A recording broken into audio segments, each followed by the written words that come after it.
บตาเอ่ยว่าใจแจ้งกมลแม้นใครปลงได้คงสุขล้นชีวิตมีมองมนเกิดมาเป็นคนสมบูรณ์ดับหายเพียงร่างกายไว้ชีวาแต่กุศลผลกรรมธรรมาย่อมแปลงค่ากลายเป็นทุนส่งผลให้ทุกคนเวียนวนไม่สูญสุขและทุกข์เป็นไปตามทุนที่พวกคุณได้ก่อทำมา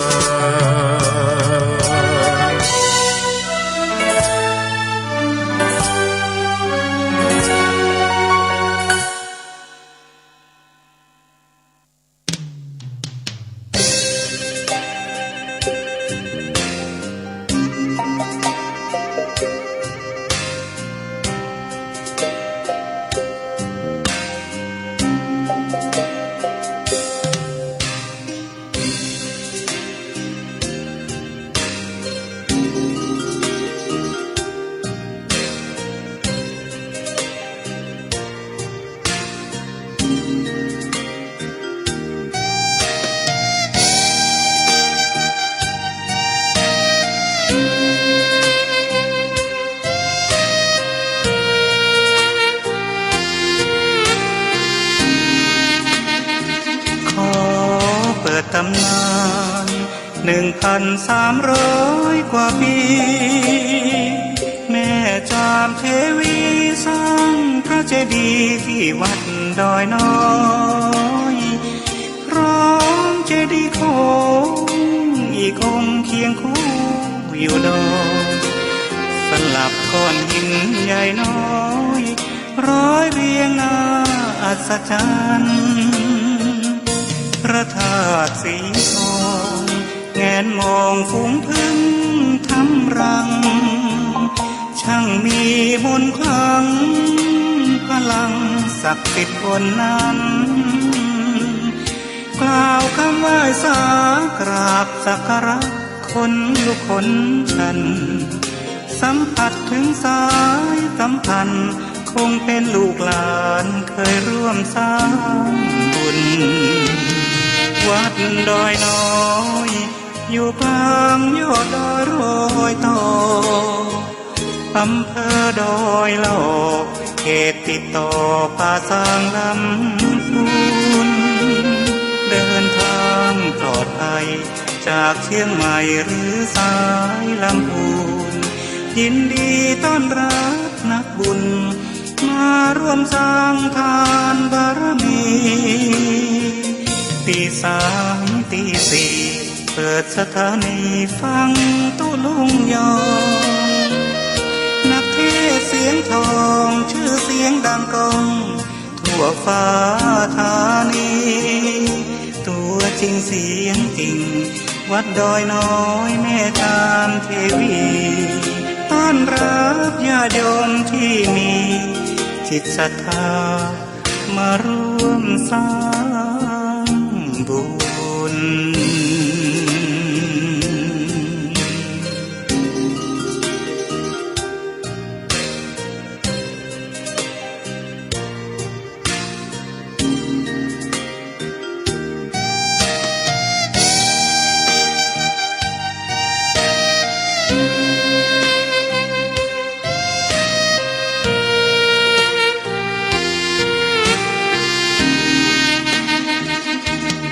วัดดอยน้อยอยู่กลางยอดดอยโรยต่ออำเภอดอยหลอกเขตติดต่อป่าสางลำพูนเดินทางปลอดภัยจากเชียงใหม่หรือสายลำพูนยินดีต้อนรับนักบุญมาร่วมสร้างทานบารมีตี3 ตี 4เปิดสถานีฟังตุลุงยองนักเทศเสียงทองชื่อเสียงดังก้องทั่วฟ้าธานีตัวจ สิ่งเสียงจริง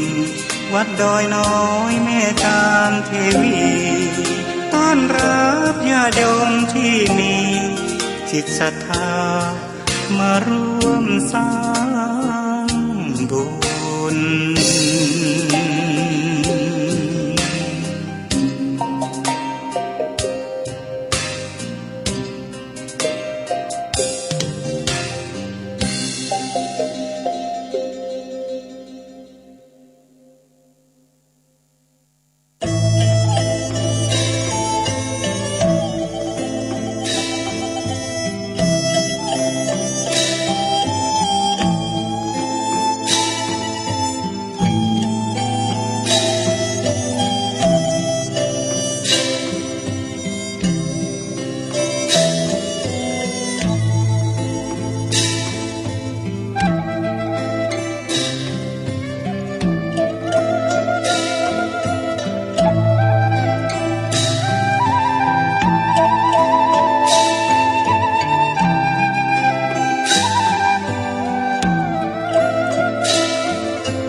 วัดพระธาตุดอยน้อยพันปีรถดีแคนตาลูปลำใหญ่กวางชนเรื่องชื่อลือไกลกลองใหญ่สืบสารประเพณีกำยองล้านนามีมาแต่ไทยลูกหลานอย่าได้ลืมลาถ้าเฮาบ่หักลืมอู่ลืมจาแล้วไผในจ้าจักมาสืบถอยขอความนอบน้อมแด่พระรัตนตรัยอันมีพระพุทธพระธรรมพระสงฆ์เป็นสรณะที่พึ่งขอกราบแนบไต่ไหวสาถวายความเคารพมายังครูบาอาจารย์พระมหาเถรานุเถระตันเจ้าคณะพระสังฆาธิการพระภิกษุสามเณรเจ้าจุโตนจุองค์ทุกวัดวาอารามพร้อมตึงสำนักทรงโดย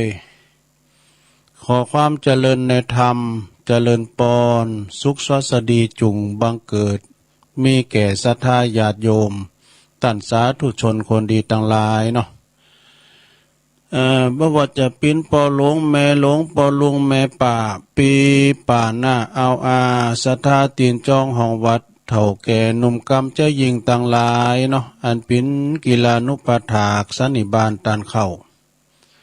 ที่เปิดฟังวิทยุอยู่ตั้งหอตั้งเฮินตั้งบ้านตั้งจองมาฟังรายการสัพเพเหระปะกินากะขอนลุงไก่แจ้ง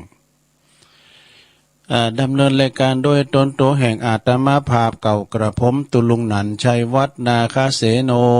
จัดรายการอยู่ที่บุญวัดพระธาตุดอยน้อยตำบลดอยหล่ออำเภอดอยหล่อจังหวัดเชียงใหม่ส่งกระแสเสียงไปตามสถานีต่างๆเก่าสถานีโดยกันเด้อซึ่งตามปกติแล้ววันจันทร์นี่ก็จะเป็นรายการของอาจารย์ท่านพระครูอภิวัฒนาวิกรมเจ้าอาวาสวัดปากตั้งเจริญผู้อำนวยการสถานีคืนสีขาวเฮาเพิ่นจะดำเนินรายการตั้งแต่ที่3 ถึง 4 โมง4 โมงก็จะเป็นรายการธรรมะภาคภาษาพี่น้องไตใหญ่ตุลุงโอเนาะแต่ว่าวันนี้ท่านอาจารย์พระครูเพิ่นไปต่างจังหวัดเนอะศรัทธาญาติโยมทั้งหลายบ่สามารถที่จะไปเชิมสัญญาณแต่ละสถานีได้นะเปิ้นได้ไปอย่าไปหลายวันโดยซะนะจะปิกวันที่24บ่เนาะเพื่อก็มอบหมายรายการให้ตุลุงดำเนินรายการไปนะตุลุงก็เก่งอกเก่งใจเจ้าของรายการเปิ้นแต่ละวันเด้อแต่ละคืนเนี่ยเพราะว่าถ้าเปิ้นไปแล้วเปิ้นปิดดูกุฏิหมดมีภัยจะเสริมสัญญาณไปแต่ละตีแต่ละแห่งเนาะก็เลยฝากรายการไว้กับตุลุงเมายาวถึงวันเสาร์บ่เนาะอย่าดูโอ้ช่วยกันจัดนะลงเด้อช่วยกันจัดรายการเปิดสาย ช่วยกันอู่กันจาตุลุงก็แบ่งฮับแบ่งสู่กลางวันก็เลบทำบ้านนี้นะเอาทำเมืองพองทำบรรยายพองเนาะมันไม่กองกุกองกูดเลิกเอาทำแต่มันก็ซ้ำกันพองก็สุมาโดยในลงเด้อนะเอาละก่อนที่จะได้มาอู่มาจากันไปไปตังสถานีก็ตุลุงก็ตามแบบเบาเนาะจะได้ไหวพระให้ก่อนเด้อเอาจะได้ไหวพระสวดมนต์ก่อนเปิดความปินสิริปินมังกะละปินมงคลกับตนกับโตกับหอกับเฮินกับลูกหลานตันเต่าจะได้อยู่ดีมีสุขเขียวคราดปลอดภัยเน้อไหวพระพร้อมกันไปเลยอะระหังสัมมาสัมพุทโธภะคะวาพุทธังภะคะวันตังอภิวาเทมิสวากขาโตภะคะวะตาธัมโมธัมมังนามัสสามิสุปฏิปันโนภะคะวะโตสาวกสังโฆสังฆังนะมามินะโมตัสสะภะคะวะโตอะระหะโตสัมมาสัมพุทธัสสะนะโมตัสสะภะคะวะโตอะระหะโตสัมมาสัมพุทธัสสะนะโมตัสสะภะคะวะโตอะระหะโตสัมมาสัมพุทธัสสะอิติปิโสภะคะวะอะระหังสัมมาสัมพุทโธวิจาจาลานาสัมปันโนสุขโตโลกวิโตอนุตตโลปุริสตัมมาสาลาทิสัทธาเทวมนุสสานังพุทโธภะคะวะเตสวะคาโตภะคะวะตาธัมโมสันติติโกอากาลิโกเอหิปัสสิโกโอปันนยิโกปัจจตังเวทิตาโปวินโยหิติสุปฏิปันโนภะคะวะโตสาวกสังโฆอุจุปฏิปันโนภะคะวะโตสาวกสังโฆยายะปฏิปันโนภะคะวะโตสาวกสังโฆสามิจิปฏิปันโนภะคะวะโตสาวกสังโฆญาติตังจัตตาลิปุริสยุคาเนอัฏฐปุริสปุคลาเอสะภะคะวะโตสาวกสังโฆอะหุนายโยปาหุนายโยตะคินายโยอัญจัลลิกาลานิโยอนุตตลังปุญญเขตังโลกัสสาติ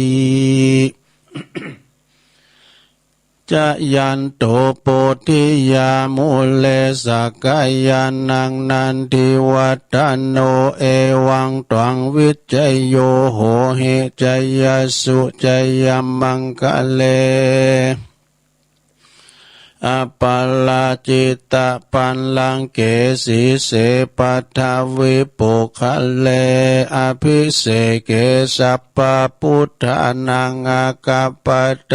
ปโมทติสุนักตังสุมังกลังสุปาปาตังสุโหติตังสุขันโนสุมุโหโต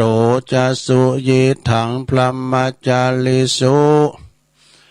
ปัทคินังกายกัมมังวาจากัมมังปัทคินังปัทคินังมโนกัมมังปณิทิเต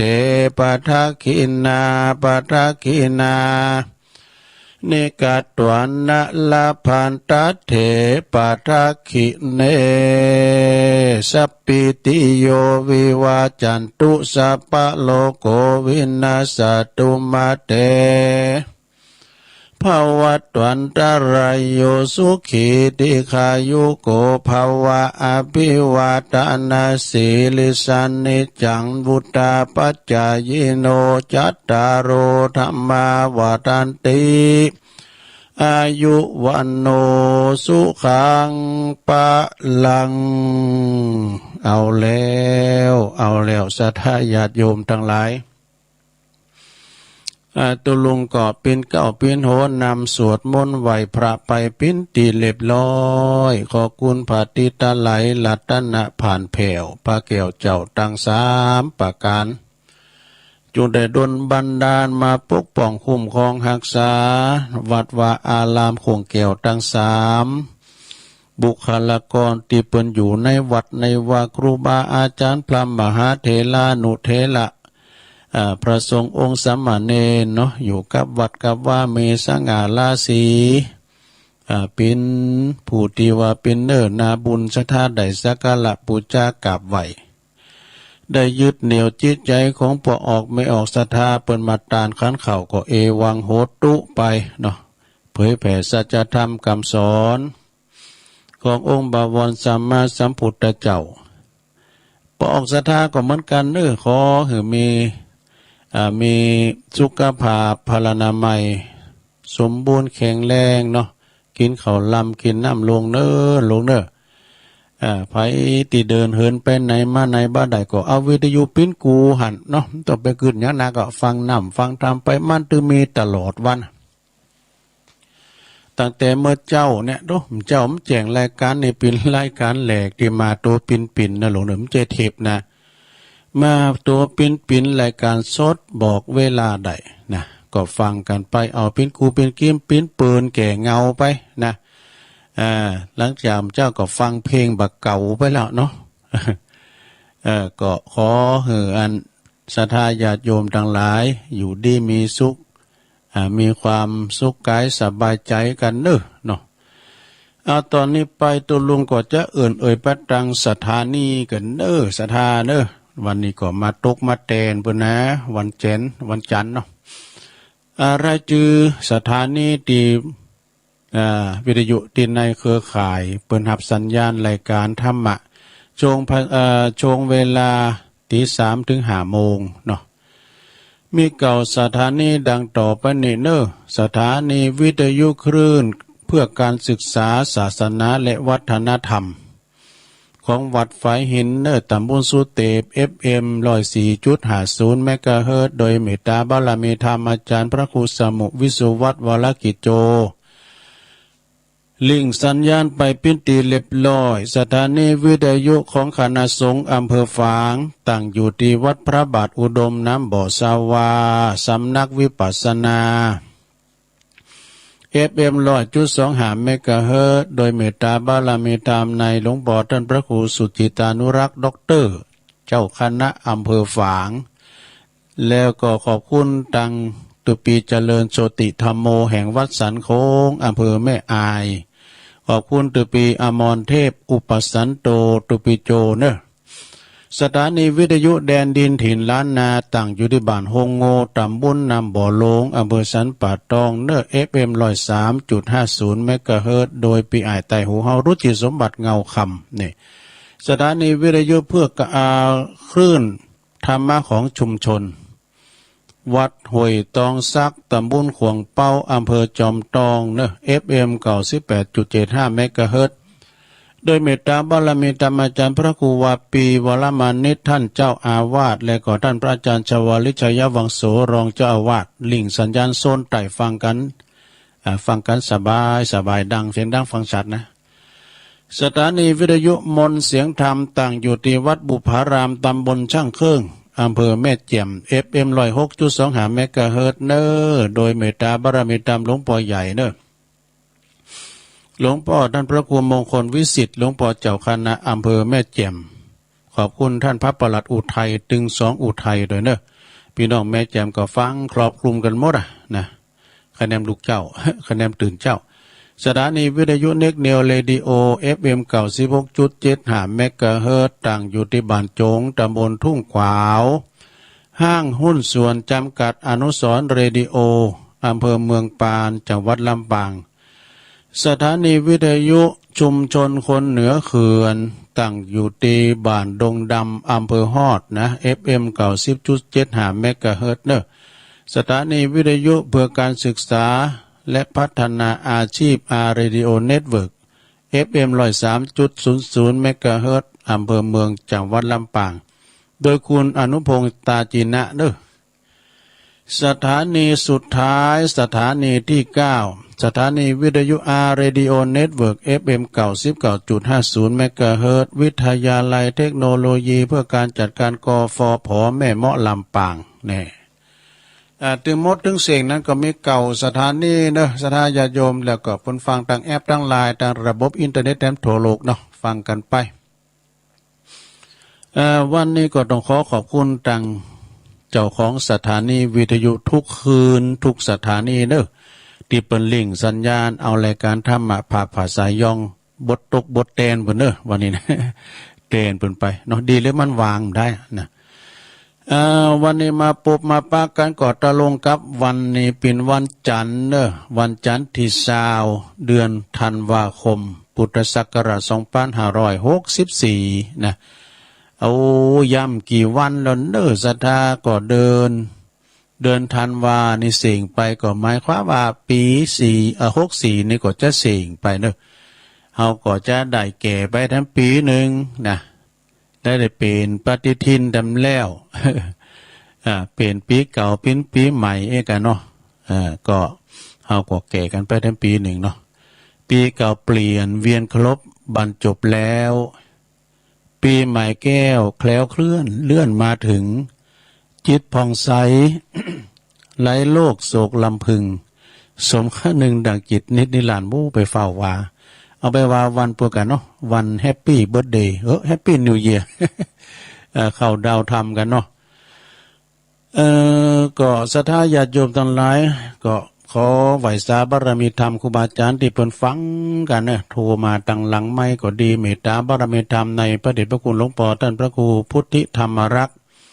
หลวงพ่อใหญ่เจ้าคณะอำเภอเจ้าคณะอำเภอว่าตำบุญเนี่ยเจ้าคณะตำบุญแม่โป่งวัดป่าไผ่บ่อทองพูนเนาะเปิ้นก็ฟังกันอยู่ท่านพระครูไหวสาเด้อพระครูชลทานพิทักษ์อันนี้เปิ้นอยู่วัดแม่ห้องไคครูบาแดงเด้อดอยสะเก็ดพุ่นนะอันนี้ก็เปิ้นก็ภูมิหูภูมิธรรมเปิ้นสูงนะเปิ้นเป็นแม่แห่งสำคัญนะตั้งดอยสะเก็ดแถมตุนนึงไปช่วยกันคือสร้างหางแป้งป้วนลอยต่อตีดอยนางแก้วมาตั้งพี่ก็เมตตาบารมีธรรมในหลวงพ่อท่านพระครูโชติสุวรรณสอนอันนี้นี่เปิ้นฟังตลอดเนอะรายการเฮานะติดตามฟังกุตุนกูองค์เนี่ยวัดศาลาในตำบลน้ำแพร่วันนั้นเปิ้นไปกินแป้ตาลเอารถบัสไปกันนี่ก่อนนะสาธุเจ้าก็ไปสาธุก็ติ้มลำรถบัสเสียดายขึ้นพิษดีไปหน่อยเมื่อคืนติดตั้งแล้วไปโตยังสองตีก็ตุลุงเมตตาบารมีธรรมในพระเดชพระคุณหลวงพ่อท่านพระครูอินทยานรังสีนะครูบามาเด้อเมตตาบารมีธรรมหลวงพ่อวัดพุทธนิมิตรอนิติปรึกษาเจ้าคณะอำเภอจอมทองเนี่ยแล้วก็สดไปตั้งแต่ทั้งหน่อยนึงก็เมตตาบารมีธรรมในท่านพระครูสุจิตปัญญารัตน์เนี่ยสุจิตปัญญารัตน์นี่เป็นรองเจ้าคณะอำเภอจอมทองเด้อวัดบันแปะนะอันนี้ก็เป็นเก่งนะสวดมนต์เก่งสวดมนต์ตันหลายอย่างแล้วก็ท่านพระครูปลัดเกลียงไกลเอื่นประตังตุเจ้าน้อยนะวัดสันสายหนองจอมไหมเป็นอันภาเลขาด้วยรองเจ้าอาวาสด้วยเนาะตัวลุงก็ติดตามฟังเปิ้นอู่โมนชะชานดีนะนำทำคำสอนเปิ้นเปิ้นมาวันเสาร์วันติดเนาะว่าก็ฟังเปิ้นปูนทางงานแม่นกะสันสายน้องจอมกะแม่นะไม่ใช่กะปกติศรัทธาแม่นะคณะนะเปิ้นที่เปิ้นมากินมาตาน แล้วก็เมตตาบารมีธรรมมาสันตังการนี่ก็ท่านพระครูสังฆรักษ์สมบัติอภิรามณีโยเจ้าวัดเหล่าเย้าไต่เนาะเพิ่นก็ฟังตลอดกว่าด้วยแล้วก็เปิดไปอยู่ฟังด้วยบ้านนะผู้แก่นี่ประกอบคงฟังธรรมกูตุนครัวแล้วก็อื่นไปตังประเสียวแดงด้วย ก่อนอื่นนั่นก็เอานี่มาไว้กันเนอะศรัทธาเนอะเอาเก่าพองใหม่พองเนาะขาเวลาไปก็เดี๋ยวจะเตะทำอยู่นะเตะทำเมืองถ้ามีเวลาพอก็เตะทำไปแถมเรานี่ทานไปตัวอากะช่วยกันจัดเนอะเอานี่เลยนี่ก็เอาเขาแหลมเหมือนวานละกำเฮาปินคุณลุนแหลกลุนสุดท้ายที่เจอฟังปอแม่นี่ที่เจอฟังปอแม่แล้วก็เป็นคุณลุนแหลกที่ได้รับฟังลูกหลานพวกเฮาก็คือคนโบราณเนี่ยบัดเดี๋ยวนี้เฮามาฟังบ่ล่ะลูกหลานก็อยู่ถอยฟังกรรมนี่แหละก่อนนี้เปิ้นลึกเปิ้นหนาเท่าใดอย่างได้ก็ตามโกปอโกแม่โลเนาะหลานเปิ้นถามปู่เปิ้นเนาะถามลุงถามปู่เปิ้นว่าหลานเปิ้นว่าในสมัยอันปลงในสมัยอีปู่เนี่ยนะคุณเขาเปิ้นใจชีวิตกันอย่างใดพองนะเปิ้นใจชีวิตกันอย่างใดโดยที่ว่าก่อนนี้บ่มีเทคโนโลยีหยังเนาะมันกิโลต่อใดบ่มีเทคโนโลยีนะบ่มีเครื่องบินพาณิชย์เนี่ยก่อนมีเครื่องบินหนักหรอนะก่อนนี้เพิ่มจะมีเครื่องบ่มีเครื่องบินพาณิชย์บ่มีอินเทอร์เน็ตนี่ก่อนนี้ปุตโตเดี๋ยวนี้ปุตโตกันไปที่ไหนก็บ่สัญญาณอินเทอร์เน็ตมีให้ว่าหยังก็ไฮไฟWi-Fi ก็มีมันไปทำนะปุ่นเนาะไฟฟ้าเขามีอินเทอร์เน็ตก่อนนะมีคอมพิวเตอร์เนาะคอมพิวเตอร์เนาะมีโรงหนังโรงละครบ่มีโทรทัศน์ก่อนนี่ขาวดำมาก่อนลูกโทรทัศน์ไว้ทุกว่าเขาว่านะอันก่อนนี่ดูเบี้ยน้อยนะไปพอเปิ้นโอ้แสนแสบเมืองสุรินทร์ตีโมยเด้อปูดโอ้คุณนี่แล้วโทรทัศน์มันจะมีหลายเนาะเอาไปพอของบ้านเปิ้นปุตโตเฮินเปิ้นใหญ่แล้วเป็นละอ่อนดิแล้วละอ่อนเขาจะตุลุงนะอันนี้ไม่ขีดเฮินเปิ้นขีดอย่างไปเลยเนาะอ่อนกว่ามันให้แต่มันไม่ได้พอเป็นปิ้นตูหมดมันลึกแสนศักดิ์เมืองสุรินทร์ก่อนในพี่น้อยเด้อพอเปิ้นนะก่อนนี่มีโรงหนังมีโทรทัศน์แล้วก็บ่มีเครื่องปรับอากาศนะปิ่นแอร์ปิ่นหยังเป็นปิ่นแอร์ธรรมชาติตุก่อนนี่มันมี4ภาคนะหนาวก็4เดินร้อนก็4เดินฝนก็4เดินเนี่ยเดี๋ยวฝนตกไปเดือน3เดือน4พุ่นนี่เนาะแล้วเดี๋ยวนี้ก็ก่อนก็มีรถหรูนะรถหรูก็คือรถจิ๊บรถกูบรถเก๋งนี่กะนะแล้วก็ไม่มีโทรศัพท์มือถือนี่ก่อนนะแต่โทรหากันดื่มได้อีปูก็ตอบหลานว่าก่อนนะเฮาอีปูเขาน้ำใจบ่ใจชีวิตอย่างคนรุ่นหลานเขานี่เด้อนะมันใจอย่างลูกหลานเขาตึงมือตึงวันเนี่ยก็คือถ้าว่าคำมาชำเตอก็เป็นขายโยมก็ไปต้องสวดต้องโยไหวพระสวดมนต์ก่อนรับก่อนนอนก็ไหวพระสวดมนต์แต่ก็เป็นคุณที่มีน้ำใจให้กันและกันคือบ่แลกน้ำใจแบ่งปันสรรส่วนให้กันแล้วก็เวลาว่ากินของดีเนาะ6 งู 6 ควายก็ควายเกิดก็แบ่งกันนี่แปลว่าแบ่งให้เพิ่นพ้องก่อนนี่ลุงเลี้ยงควายเนาะ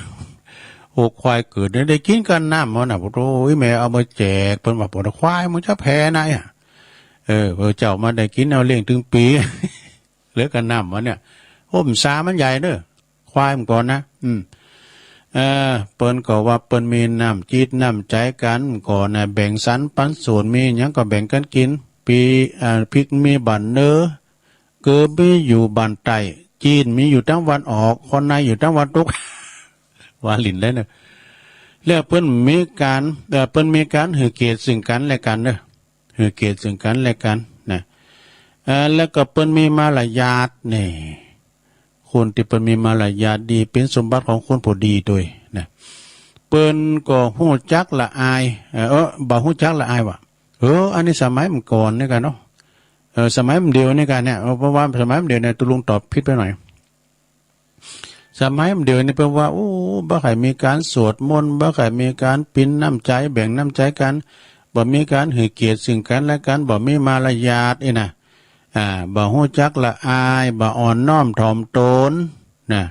คุณลุนอีปูนี่นะระหว่างเกิดปี2490จนถึง2510นี่อันนั้นเพิ่นช่างโชคดีมีน้ำจิตน้ำใจเพราะการใช้ชีวิตของพวกเฮานี่คือของจริงที่พิสูจน์ได้นี่นะฟังเนิร์ดสมัยก่อนนะขี่จักรถีบนะจักรยานเนาะขี่รถถีบนี่มันก่อนในสถายายมตุลุงสมัยก่อนนะรถถีบกา300ซะนะมีปัญญาสื่อ รถถีบปุ้มก่อนในเพื่อนน้อยเนาะซักก็ได้ก็เอาเหมือนเอาอันขี่ข้างออกมาตะนอก็ข้างกดบ้านนี่ มันมีห้าวเอาแข้งสมมติเอาแข้งรอดแป๊มตีงก่อนแล้วก็ถีบไปนี่ตัวแอวกดไป มันมีห้าวดูรถปั่วรถถีบปั่วขี่รถจักรยานต้องสวมหมวกกันน็อกก่อนนะสมัยก่อนนี่รถเครื่องฮอนด้าเก่าๆแล้วรถก่อนปีใหม่นี่เปิ้นจะไปเอากันไหนดูเกิดอยู่น้ำตาหุ่นตาหดน้ำรถที่ผ่านไปผ่านมาขี่ขุนมุ่งนะการคุณเถ่ามาแล้วบอปรมาขี่รถมาด้วยกัน2คนนะเป็นบางงะบางเงิงคุณเถ่าเอาบาตาใส่เนี่ยเอาไปเสียวตาดอกใส่เขาโฮเต้แต่บุบดับมันเป็นลูกไผ่ลำไผ่หน้าจะทีแต่ไรนี่มันก่อนพี่นิมนต์เลยมันคำคุณเถ่านี่ก็เดียวก็ขายเอาโฮเต้มานี่ปัดเอาใส่กระดาษใส่เขาปัดขี่ไปจะน้อยก็เดียวตะหนาวบ่ได้ไปบ้านเฮ้ยโหดติ๊กอ่ะบุตรโหดโหดตีนบุญน้ำก่อนนะเฮียมันโมนน้ำก่อนนะโธ่แรงมาป่นกับเป็นบานป่นน้ำนะป่น บันไตบันเนื้อกันบันไตบันดอยกันเนาะ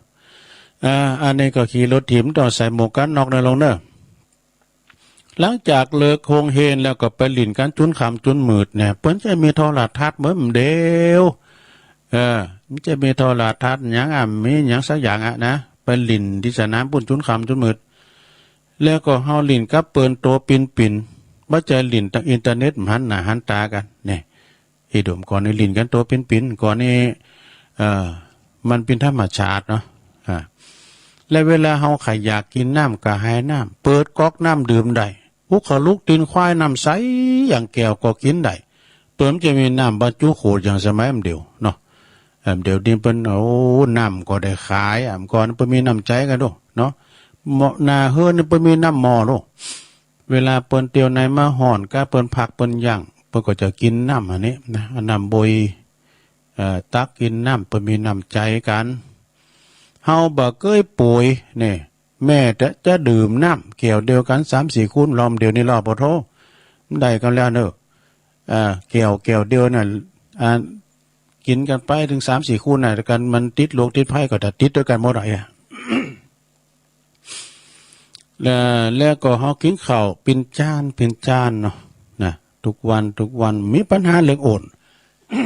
เรื่องตุยเรื่องโอนนี่เมียนะไม่มีปัญหาเรื่องโรคอ้วนนี่แล้วก็สมัยก่อนนี่เฮาเดินด้วยเท้าเปล่านะโดยเดินบ่มีปัญหาเดินด้วยเท้าเปล่าแล้วก็เฮาบ่เคยกินอาหารเสริมเนาะวิตามินอย่างต่างๆให้สุขภาพแข็งแรงมันถึงแข็งแรงอยู่หั่นแล้วสมัยก่อนนี่นะมีอาหารเสริมอย่างสักอย่างแล้วเฮาประดิษฐ์ของลิ้นขึ้นมาเองนี่มันก่อนนี่หลงฮู้จักสมัยตุลุงเขาเป็นน้อยเป็นหลอนนะมีย่างรถนะย่างรถถีบก็ดีย่างรถเครื่องก็ดีก็เอากิ่งแบบนี้แล้วเอาไม้อันกับอันเอาปัดไปมันแลนไปเลย สมัยก่อนนะมันนั้นมีของดินหนักนะแล้วก็พ่อแม่เฮาถึงแม้นว่าบ้านลำรวยตันก็จึงหือเฮาได้แต่ความหักเนี่ยปัจจัยวัตถุเฮาบ่เคยมีมือถือเครื่องลิ้น DVD วิดีโอเกมคอมพิวเตอร์อินเทอร์เน็ตเฮาบ่มี เฮามีกระเปินตัวปินนี่ให้หน่อยลงได้มันจบดีเด้อ เฮาไปเยี่ยมเปิ้นที่บ้านโดยบ่ต้องนัดหมายก็ตึงปะกันนะมีหยังก็เอามากินกันตามล่อเล่งกันรู้จักล่อลงไปขึ้นขามากับล่อเล่มก่อเนี่ยแปลกเหมือนกันนะลงนะถ้าคุณถาเปิดดูมุลีในขี่ขอมุลีไปฟังมันตกเด้อไปฟังมันตกเด้อก็เด้อเอาขามันลองแล้วเอากับขามาโอ้หาสังเยมได้เอาอันขี่ขอมุลีนะที่มันย่ำตกเลยนะเอามากับมันขามสุ่มนะมันก็แปลกเหมือนกันนะไปคุ้นตุนคิดหมดเนอะ ญาติพี่น้องเฮานะญาติพี่น้องอยู่ใกล้ชิดกันเปิ้นจึงมีเวลาเหกันก่อนนี้เปิ้นไปแอวไปแวงหาการที่หอที่เฮินโนเดี๋ยวมันต้องไปเอาเสียงไปเอาอีกอะหลงทอละทรัพย์หาการเนี่ยมันทำหันกันตัวปินอะไรอยู่ไกลแสนไกลก็ไม่ได้มาหากันก็โทรศัพท์หากันเนี่ยนะอู่จาปาใสกันไปก่อนที่เขาจะไปแอวบันเนื้อบันไตก็ไปปะกันตัวปินเนี่ยเนาะแล้วก็ภาพถ่ายเขาอาจจะขาวดำแต่ความทรงจำของมันช่างหลากสีสันเนี่ยภาพถ่ายนะก่อนที่ภาพขาวดำตัวคุณเฮานะแปลว่าคุณลุนเฮานี่มีเอกลักษณ์และเข้าใจกันเพราะเฮาเป็นคุณลุนสุดท้ายที่เจอฟังปอแม่เนี่ยเจอฟังปอแม่แล้วก็เป็นคุณลุนแรกที่เจอฟังลูกหลานที่รับฟังลูกหลานนี่อีน่ะสระเนี่ยก่อนนี่เปิ้นเป็นคุณเดียวว่าให้เพียงใดก็ตามมันโกปอโกแม่นะเนาะให้ไปเถอะระวังตอนกินข้าวนั่นน่ะเจ้าเฒ่าอีปอจะเอาตอนนั้นน่ะ ทำพิษอย่ามาเดือหูกันตอนนั้น อันนี้ก็เป็นอามาเล่าสู่จู้กันฟังพวกเฮาคือคนลุนชุดท้ายจงสนุกกับเรื่องราวของเฮาเห็นหูจากเฮาแล้วก็เก็บเอาไว้ในเป็นสมบัติอันทรงจำอันทรงคุณค่าตลอดไปเนี่ยจบอันนี้นะขอบคุณคุณแม่ทองคำพลมมินด้วยเด้อฝากมาขอบคุณแล้วมีทำอยู่นะสดาเดี๋ยวโอ้ทำก็ย้ำเด็ดเตียดนะสดาญาติโยมทั้งหลายจะมีทำบทความนี้ก็ยาวเหมือนกันเด้ออันนี้ก็ยาวเหมือนกันนะเดี๋ยวว่าไปสดาเวลาตุลงเปลือกเปลือยเนี่ยเนาะ2 ชั่วโมงก่อนเอาทำกรรมหนึ่งอ่านแล้วน้ำตาจะไหลเด้อพี่น้องหืออภัยแล้วหือโอกาสสิ่งนี้เรียกว่าหักเนี่ยความหักมีหลายอย่างน้ำใจหักแบบเสน่หาอะไรอย่างนี่ปีหักน้องหักปีปอแม่หักลูกหักหลานนี่นะเนาะมันจะว่าเป็นคุณปอแม่ลูกหลานจ้างเอ็มใจนะอันนี้เป็นเรื่องความหักเนอะปีน้องหืออภัยแล้วก็หือโอกาสสิ่งนี้ก็เรียกว่าความหักเมื่อว่าเด็กน้อยนะละอ่อนน้อยนี่นะออกแห้งโนดโหโนดศีรษะโนดโหโนดศีรษะหือปออย่างตั้งใจสิ่งนี้ก็เรียกว่าหักนะเรียกว่าความหักเหมือนกันเมื่อภรรยาทรงชาหือสามียามเขาเน็ดเหนื่อยเมื่อยล้าสิ่งนี้ก็เรียกว่าความหักเนี่ยโอ้ยสวยอย่างให้พองกินเอากาแฟเอาน้ำชาไปกินปฏิบัติปัดโปสนองความต้องการในการนี้กันเนาะช่วยบ่เดือนนี่ข้าเยากินข้าวบ่ลำแล้วเลยมันได้ก็จอผักกาดเอาลาบมาสักคำแล้วเอาขมเลยเนาะลูกมั่มเจ้าแม่มันจำไปสอซื้อจีนได้คนดินจอผักกาดมาแทบกล้ามนึงปวดโดนยัดได้กินกะปวดโดนกับปังกระดังแล้วปุ๊บสนองความต้องการในการนี้เนาะสะดาเนาะเมื่อแม่แบ่งจีนเค้กดีที่สุดนะดีที่สุดอร่อยที่สุดเปอลูกสิ่งนี้ก็เรียกว่าหักนี่ลากินเค้กเนี่ยนะเค้กตัดเค้กเนี่ยนะแฮปปี้เบิร์ธเดย์เมื่อเปิ้นนั่งอยู่ข้างๆคือกำลังใจในยามเฮาท้อแท้สิ้นหวังสิ่งนี้ก็เรียกว่ารักเหมือนกันนี่มีความทอดแท้มีความอ่อนอกอ่อนใจมีกำลังจิตกำลังใจเขาไปเติมกำลังใจให้เปิ้นเนี่ยปวดโตเปิ้นก็มีพลังขึ้นมานะ เปิ้นมีพลังอย่าเปิ้นมากินเมื่อตาเนี่ยกะเฮาปันป้อนกล้ามใช่ไหมเปิ้นสาบซึ่ง กระตุ้นการทำบุญเนาะโอ้ขออยู่ดีมีสุขเด้อย่าก็ว่าไปมือปีจ่ายโทรศัพท์มาหาน้องเนาะแล้วก็ถามสารทุกข์สุขดีเป็นหือพองอยู่ดีสบายอีแม่เขาสบายดีเนาะอีปอเขาสบายเนาะอันนี้ก็เรียกว่าหักนะมันจะว่าดักจือกืมได้นะต้องโทรหากันในเมื่อเปิ้นในไล่เนาะมันเหมือนเปิ้นในไล่ได้สวัสดีแล้วก็อันนี้กะรบมันพิโตฝรั่งกันเลยตุลุงแปะกันนะตุลุงหูเดียวเด้อนะโอ้ปริญญาบุญลังควายอ่ะทุกเจ้าสาระความหู้ตีปินประโยชน์ทั้งทางโลกทางธรรมอันนี้ก็สิ่งนี้ก็เรียกว่ารักนี่แล้วก็หักปัจจัยเพียงภาพใจยิงสองคนเอามือกุมกันปัจจัย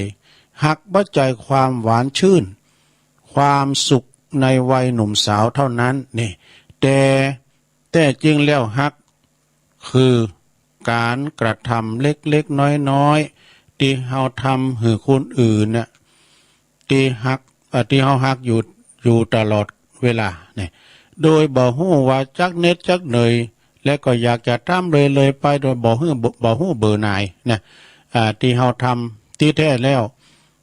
จริงของความหักนั่นก็คือเปิ้นบอกว่าการใส่ใจว่า ความหักเปิ้นว่าทำอย่างนะรู้ไม่มี2 ก้ำไว้การใส่ใจเนี่ยพอก็ดูแลกันพองเนี่ยเนาะพอแม่ไม่สบายก็ลูกเต่าก็มาเป้ามาพอเอาไปโฮงยุกโฮงยาแก้วขี้เขาย่ำไปพอมาว่าพี่ปองับเงื้อกันน่ะขี้ย่ำไปว่ามีการ มันขาดกันเนี่ยเนาะจะขาดกันไปหาโคเดี๋ยวเอาไปโฮงยาอย่างนู้ขอนมีเหตุดูลงระวังเนอะการใส่ใจนี่คือเนี่ยวาเลนไทน์มาลุงให้แต่ที่นี่การใส่ใจคือการใส่ใจและนี่คือวาเลนไทน์แต่เมาะของแต้ปออายุเริ่มนาขึ้นถึงก่อยเข้าใจนาฬิกาเนี่ยนะสถาญาติโยม นาฬิการาคา300หรือว่าราคา3 ล้านมันก็บอกเวลาตรงกันนะจะไปซื้ออย่างแป้งของยี่พอเวลาเนี่ยหิ้วกระเป๋า300หรือว่า30,000ในกระเป๋าก็ใส่สตางค์ได้เหมือนกันมันจะว่าใส่เอาราคา30,000มาเงินมันจะติ้มอยู่หันตลอดใจมันก็เสี่งไปนั่นน่ะ300และ30,000ก็เหมือนกันดื่มเหล้านะสลทหลวงจักไอ้มูลเนี่ยคือสลทสุราเถื่อนหรือว่าตองหนึ่ง30 บาทหรือว่าตองหนึ่ง3 ปั้นนี่นะมันหาก็มาก็มัน มันก็เมาเหมือนกันไหนเนาะอาเจียนออกมาเหมือนกันไหนน่ะแล้วก็อยู่บ้าน30 ตารางวาหรือว่า300 ตารางวาเวลาโดดเดียวก็บัดต่างกันเนี่ยสะดาเปิ้นว่าก่อนไปเอาอย่างล้างใหญ่แปลงน่ะกวาดนั่นแล้ว ก็คิดว่าอันรู้อย่างอาจารย์พระครูว่านั่นก็อาบน้ำแล้วก็จะอาบน้ำเนอะก็เอ็นดูคนตักมันไก่ คุณตักมันบอกไก่วันหนึ่งคุณจะเข้าใจความสุขที่แท้จริงในใจคุณบัดใจอยู่ตีสมบัติพระสถานนี่เอาคือพอแล้วดูดมุลีดูดมุลี10 บาทหรือว่า100 บาทก็มันก็เป็นมุลีเหมือนกันนี่แล้วก็มีบรับหนังหรืออันนี้เวลาเครื่องบินเวลาหนังเครื่องบินก็ดีเนาะเกิดอุบัติเหตุก็มันก็เหมือนกันนะเพราะฉะนั้นกึดเข้าใจปอเปียงนะถึงมีความสุขถาวรสิ่งสำคัญขอแค่มีปืนเก่าๆนะมีปืนเก่าๆได้มานั่งโดยกันโดยกันคุยโดยกันในศาลาพองไข่โหกันพองเนี่ยจิปาทะอันนั้นพองอันนี้พองมาผสม กันเนี่ยมาอู่กันก็มีความสุขเปิ้นเก่าเปิ้นแก่เฮาเนาะอันนี้จริงไหมแม้คุณจะปฏิเสธนี่วันนี้คุณคิดถึงเพื่อนคนไหนคือถึงเพื่อนคนไหนพองคนอื่นเขาก็ลุ่มตายหายจากกันไปอย่างนาสดาเนาะอย่างตัวลุงกับเปิ้นเดียวเสี่ยวซี่นี่ก็ลุ่มหายแต่จากกันไปเนี่ยนะแล้วก็คืนแฟนคลับรายการเขาก็ตายไปเป็นคนว่านี่ก็กำลังส่งสการต้านขาบนะยายอวนไปเนี่ยสดาหมาดการเปิ้นตายเปิ้นก็จะฟังอยู่หั่นเนาะเปิ้นก็จะฟังอยู่หั่นเปิ้นว่าเปิ้นมีความใฝ่ฝันในการฟังธรรมฟังเทศน์ฟังกูตุ้นกูองค์เนี่ยกะสถานเนาะชีวิตเป็นของน้อยอย่างอาจารย์วรรณชัยว่านะชีวิตเป็นของน้อยเนาะถูกชราเลยอยู่ถึงวันเนาะขอบคุณขอคิดดีๆนะคุณแม่ทองคำพรหมมินทร์จากแม่แตงนะส่งมาตอนนี้ไปเปิดบังกับปิ้นการเสียเวลาเหลือ10 นาทีดูซะนะตุลุงจะว่าทำกันนะทำผู้นี้มีจีวะสมพมิตรเนี่ยก็เดี๋ยวก็มาสรุปธรรมนะลงเด้อสมพมิตรนี่ตัวลุงก็สรุปธรรมมันเหมือนพระอาจารย์เน้นหลักเขาเนี่ยเป็นสรุปธรรมมูลตั้งพระครูวรธรรมนาถเขาเนี่ยวันนี้เจ้าภาพก็คือคุณพี่ยุพินปีน้อยหอมมาลาเปิ้นอยู่ปุณณบาลแม่หยวกนะในเมืองบุญนะไก่กับสลากลางบุญนะเป็นเจ้าภาพแล้วก็ทำผู้ในนาสดาถือเป็นเจ้าภาพรวมกันหมดเนอะเปิ้นว่าปินจัตตาปีเกิดผู้ที่จัตตาผู้เกิดปีสีปีมะโรงงูใหญ่เนอะปีมะโรงงูใหญ่นะลองฟังบ่เนอสถาเนอะก็เดียวกันอันนี้จะฮื้อน่ะวิทยุตุลุ่มดังครับว่าฮื้อเจริญปอนมาตรการครับเจียงดาวครับเจียงดาวหลวงพ่อกฤษกะใช่ครับผู้ตรวจการครับอุทยานเนาะปางโมอุทยานฟังฟังสิ่งนั้นตัวนี้ฟังชัดเจนเลยเนาะชัดเจนครับอยู่ฟังสถานีไหนหลวงพ่อ104ครับฝ่ายเห็นครับแล้วอายุท่านเยอะอายุโยมอ้วนนั้นเท่าไหร่9อายุโยมอ้วนนั้น86ครับไม่ใช่เมื่อตอนวันนี้ให้ใครถามไม่ใช่86มันเป็นทุกที่ไม่แน่นอนแต่ตุลุงเอาท่านพระครูอภิวัตรว่าฮะอะไรนะครับหลวงพ่อหลุดไปแล้วตุลุงก็ว่าตามท่านพระครูอภิวัตรนะเปิ้นลายมาตุลุงว่า86 ปีนะอาจจะ87เข้ามาจะได้แจ้กรมหุ้นได้เนาะเอาละเนาะสถาญาติโยมตุลุงก็จะว่าทำกันเนว่าทำก่อน ใจเวลายาวเมื่อ10 นาทีเนาะแล้วแต่นาทำกันนิปานังเยนากาลังลัมมังเยนากาสายังปันดิโตตังโนมากังอุติสิตุงธรรมมุตตามังปัจจังอาลาตานังกาโลมาฟังไปรับไปในลงทำสมพมิตรเปิ้นว่าหาจัตตาผู้เกิดปีสีปีมะโรงงูใหญ่นะปีหนักนะโมตัสสะภะคะวะโตอะระหะโตสัมมาสัมพุทธัสสะอาทิเตจัมปานาคัลลสุภาเมโตนามัลลจาลจังกาเลสินาคานิธาอสุภามิโยอาโหสิสาทาโวดุลาสาปุลิสะตังลายอันว่าจัตตกะอันปะอันนี้พระพุทธเจ้าแห่งเราเมื่อทรมานอยู่ป่าเจตวันนาอารามพระ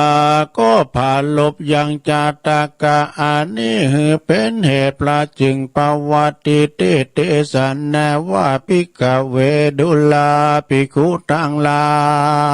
ย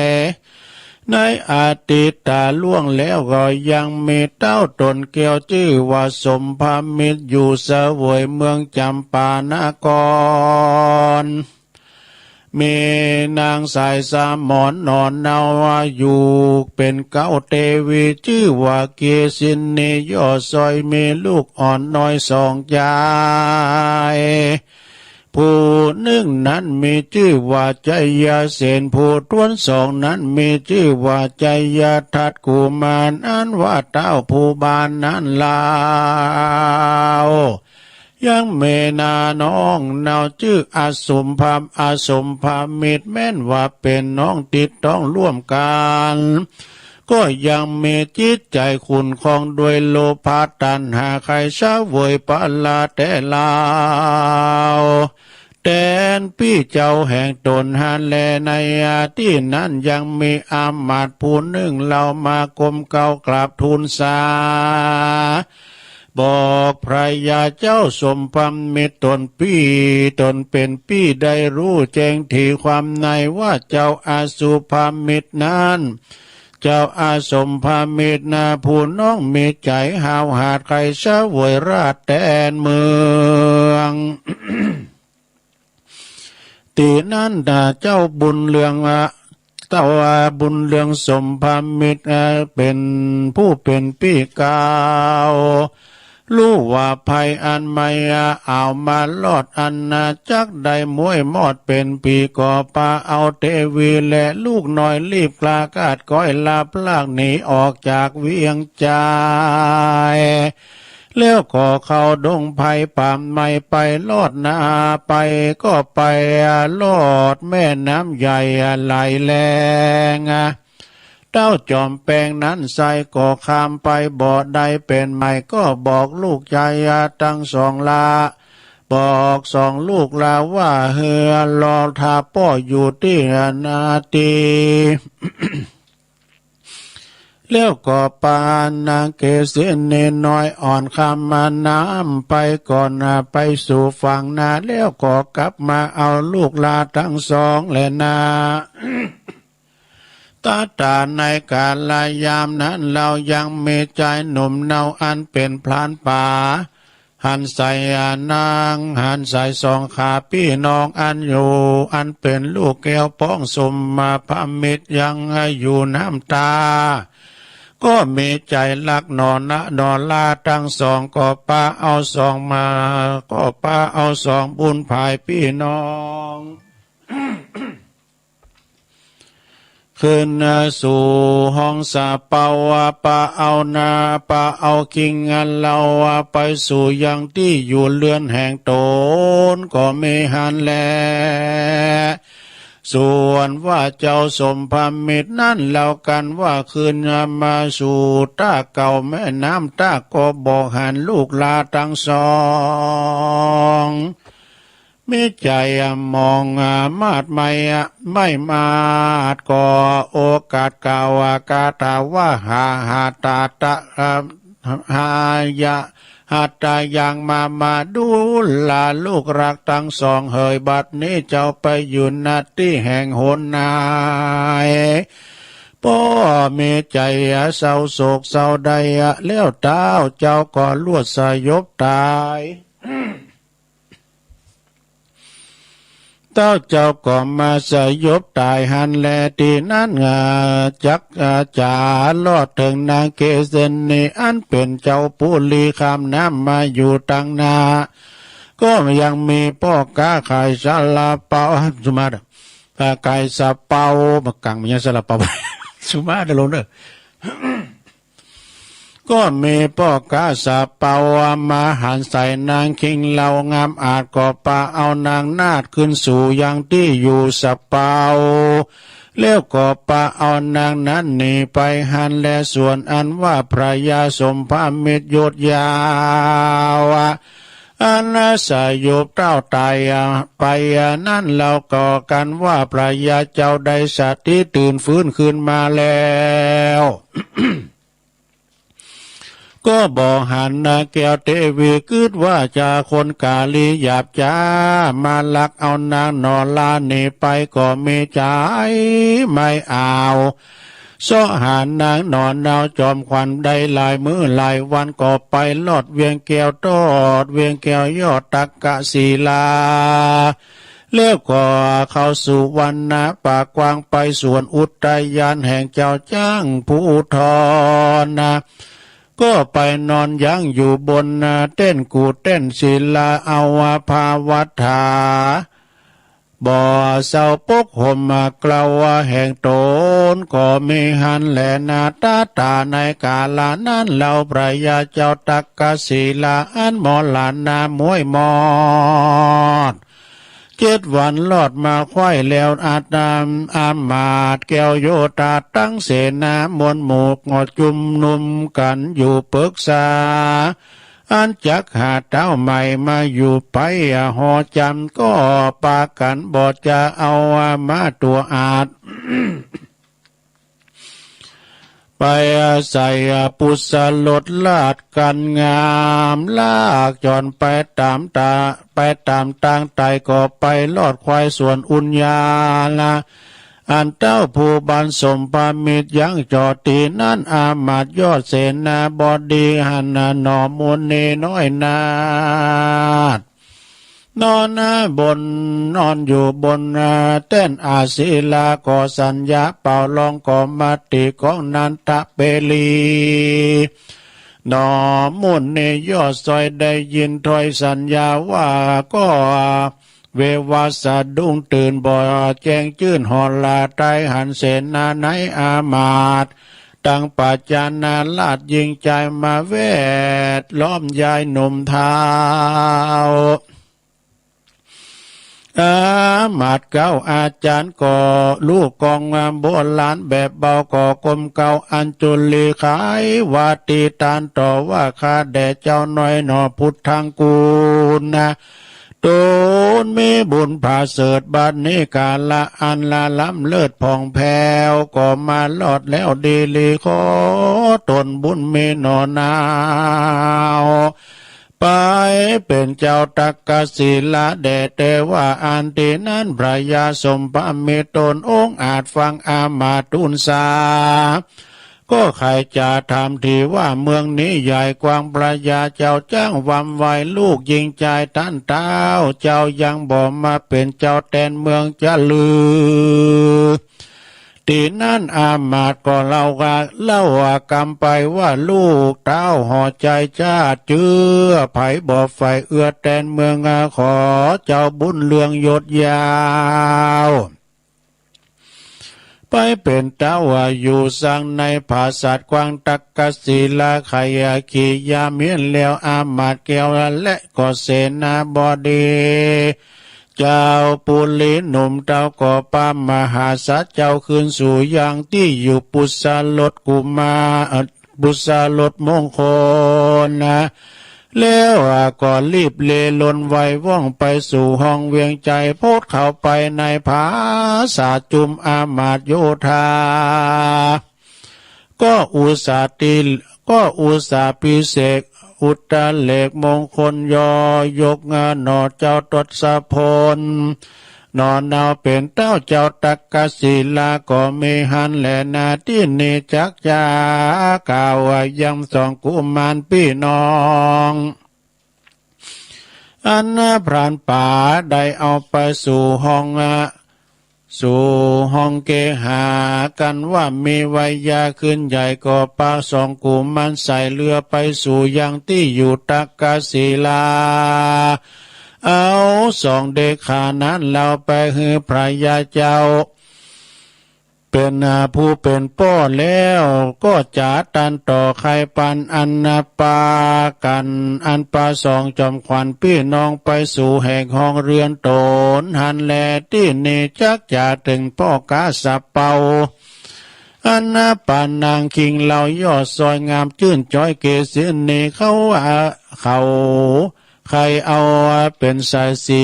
น้อยอ่อนไปเป็นกู้ซ้อนนอนในกันว่าเขาไปไกลที่เขาไปที่ไกลอย่างนางหน้าไทยบุญนาตัวแห่งนางนั่นนะก็ร้อนเป็นดังก้อนไฟแดงก็ด้วยเตจาสินแหลงบ่อเศร้าอันนางนอนเนาได้ปั้มเป่งปาละเมมานั่นแหละนายยังเมในคืนหนึ่งนายสะเปาป้อกา เอาเครื่องอันลังการไปเต้าไหวเต้าภูบาลสมภามิตรนั้นเราพระยาสมภามิตรเจ้าตนองค์อาจก็โอกาสขี่ยาซึ่งวันนี้จะป้อกาว่าเฮปากันนอนอยู่ตาลุ่งเจ้าก้อยไปเตอตาในกาลยามนั้นสองกุมารก็ปากันสำลานม่วนเลนะวิทวิ่งเต้นอยู่บนเหือสาเปานางคิงเราผู้เป็นแม่หันใส่แก่ลูกตนก็รีบเลนล้นบ่จาไปหาลูกลาตังสองแล้วก็มาเก่าเป็นกาตาว่าตาพุทธังปียังมาว่าดูลาลูกหลักทั้งสองขา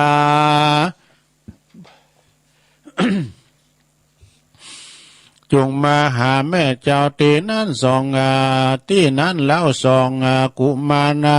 เกินว่าลูกข่าวสารว่านางเกษินีนั่นเป็นสายสีแม่เจ้าก็เข้าไปกรมกราบแทบเท้าปาตาหันแลตีนั่นปอกาสาเปาวาลูวานางลูวาสองเราได้พบใส่แม่ก็ฟังฟ้าวไปบอกแก่พญาเจ้าว่าสองกุมารนั้นเราน้อยนาดบ่ใจลูกเต้าลาดดีลีเหตุว่าหันแม่เขามีบนเรือปุ้นแลจะแลว่าอันตีนั่นเจ้าวาสเจ้าสมภามีตนองค์อาจได้ยินกรรมโอกาสกิยาแห่งวันนี้จะป้อกาสะเปาฟังกำเบาเตใส่บาบอดตันได้พิจารณาเต้ามีแต่กำโกตาไม่มาจึงฮือเพช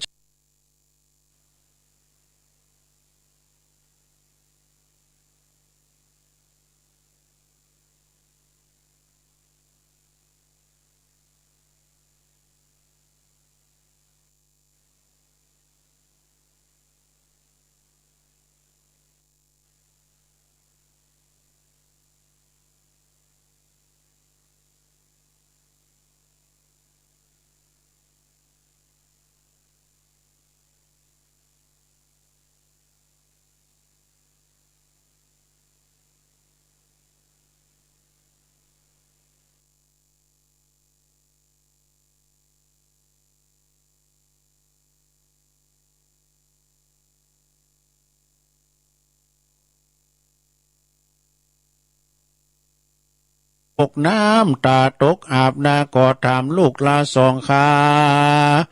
ว่ามาตาแห่งเจ้าบัดนี่เราอยู่ในสองกุมารก็ไขบอกเล่าว่าแม่เจ้ามองเงาอยู่ที่บนเหือสาเป่าร้องไห้ตีนั่นเต้ายศใหญ่กันลูกก็ว่านางเทวีอยู่ต้าน้ำมาตุกมากล่ำเครื่องขี่ก็ไขว่าตีโอกาสฮือเสนาอามาตั้งตาไปหลับเอานางมาบอกจะอามาตกล้าเตรียมใจก็รีบเร็วไวกลมเกาเจิญนางนอนเนามาสู่ยังที่อยู่ปุรีแล้วว่าอันว่ากษัตริย์อันว่าสีกษัตริย์สีพ่อแม่ลูกกำเวนผูกจากลากใดปาดภาคเสียกันบาดนี้ภายผ่านมาอยู่ในแก้วกูห่อใจต่างมีใจจมชื่นปิติตื่นใจบานต่างจาหวานตานต่อยิ้มแย้มล่อกันไปมาก็มีวันนั้นแหละนาสัตตาอิมังธรรมเตสันนังอาหาริตาจัตตะกังสมุทเนสิสัทธาอันว่าสัพพัญญูปะพุทธเจ้ากันไขจัดเก่าเมียนแล้วพระตนแก้วก็จักงาจุมนุมชาติเก่าอาติตา อันว่าเจ้าบุญนาอาสมปามิตรนั้นนาหนุ่มนาวาอันว่าน้องพระยาเจ้าสมภามิตรวันนั้นใสคือหากมาได้เทวตาเถนในกาลบัดนี้แลนาส่วนอันว่าเจ้าใจยาเสนกุมารนั้นวันนั้นใสคือหากมาได้ลาหุนในกาลบัดนี้แลนาส่วนอันว่านางเกษินีวันนั้นใส คือหากมาได้นางยโสธลาในกาลบัดนี้แลนนาปุตโตมาโลกานาโทส่วนอันว่าพระยาสมภามิตรวันนั้นคือหากมาได้พระตาถากาตาตนเป็นที่จางที่เปิงแก่โลกทั้งสามในกาลบัดนี้แลนนายโยปุกกาโลอันว่าปุกกาละยิงใจฝูงใดเกิดมาในปีสีลงโดยธาตุดินชาติก่อนใดร่วมกับเจ้าวสะสมภามิตรก่อนจักใดมาเกิดเมืองคน ก่อนจักใดมาเกิดเป็นคนใดเอาจิตวิญญาณตนไปอาศัยอยู่ต้นนาเขา อยู่ที่ต้นเขาอันมีหมูและไก่รักษาอยู่ใดฟู้อูเจียนจะเซิงกันไปมาว่าดูลาเจ้ากูเหยอันเราอันนี้จักอยู่ร่วมกับเขือเจ้าที่นี่บ่ได้ต่อไปบ่ได้แลข้าจักได้ไปเอากำเนิดเกิดในข้ากูลแห่งคนต่างหลายปุ้นแลร้อยว่าลอดวันลุนมาไปนาเมปายะและก็เมอปายะปายาติบังเกิดแก่ข้าก็จักคงควายหามายังเครื่องปูจาฮือสู่เจ้าเอาพายะและพายานี้ไปเตอกันว่าเจียนจะผาสลายเสื่องกันไปมาแล้วก็จึงได้เอากำเนิดมาเกิดในขับพาแห่งมารดาแห่งตนจึงได้มาเกิดเป็นคนยิ่งใจในกาลบัดนี้และคนใดที่เกิดมาปีสีได้กำเนิดไว้พระธาตุเจ้าวัดพระสิงห์ อุตตมลาอุตตมตานังเฮได้ตานทำสมภามิตรเป็นตานทำจาตาแห่งตนย่อตานแห่งตนเฮได้สร้างธาตุหรือว่าเจดีย์เป็นตาเดิมแม่นจักผาตานาเอาสุขสามประการคือสุขในเมืองคนในเมืองฟ้าสุขงั้นในแหล่งลานในลาปันจุงมันหืดตานอย่าขาดอย่าได้ประมาทเสียสิ้นใจอาจินตั้งต่อภาวนาก็ด้วยไปจักสมใจไฟห้อยบอกกากาดก้อยไก่กาขอสัตตามวลหมู่อันนั่งหรือว่านอนอยู่ฟังธรรมต้นจากตั้งดำไม่เอาตุกคำเจ้าสวัสดีแด่เตือนในทิศต่างขียาสั่งวันนั้นวิเศษจาห้องเหตุยังทำสมภามิตรจาตกะอันแควบอันยอก็บางโกมสมเรสาเดชแล้วเท่านี้ก่อนแลสาธุสาธุสาธุโอ้จบไปแล้วเนอสถานเนอใครติดวุยไปกันหน่อยก็ฮะมายำไฟนะ อันหน้ามือกันเหรอหัวใจไผ่ใจตัวเก่านี่ก็เดือนะโอ้ยอแห้งเลยใจเสียงหนักกว่าหน่อยก็เดือดื่มน้ำหน่อยเด้อ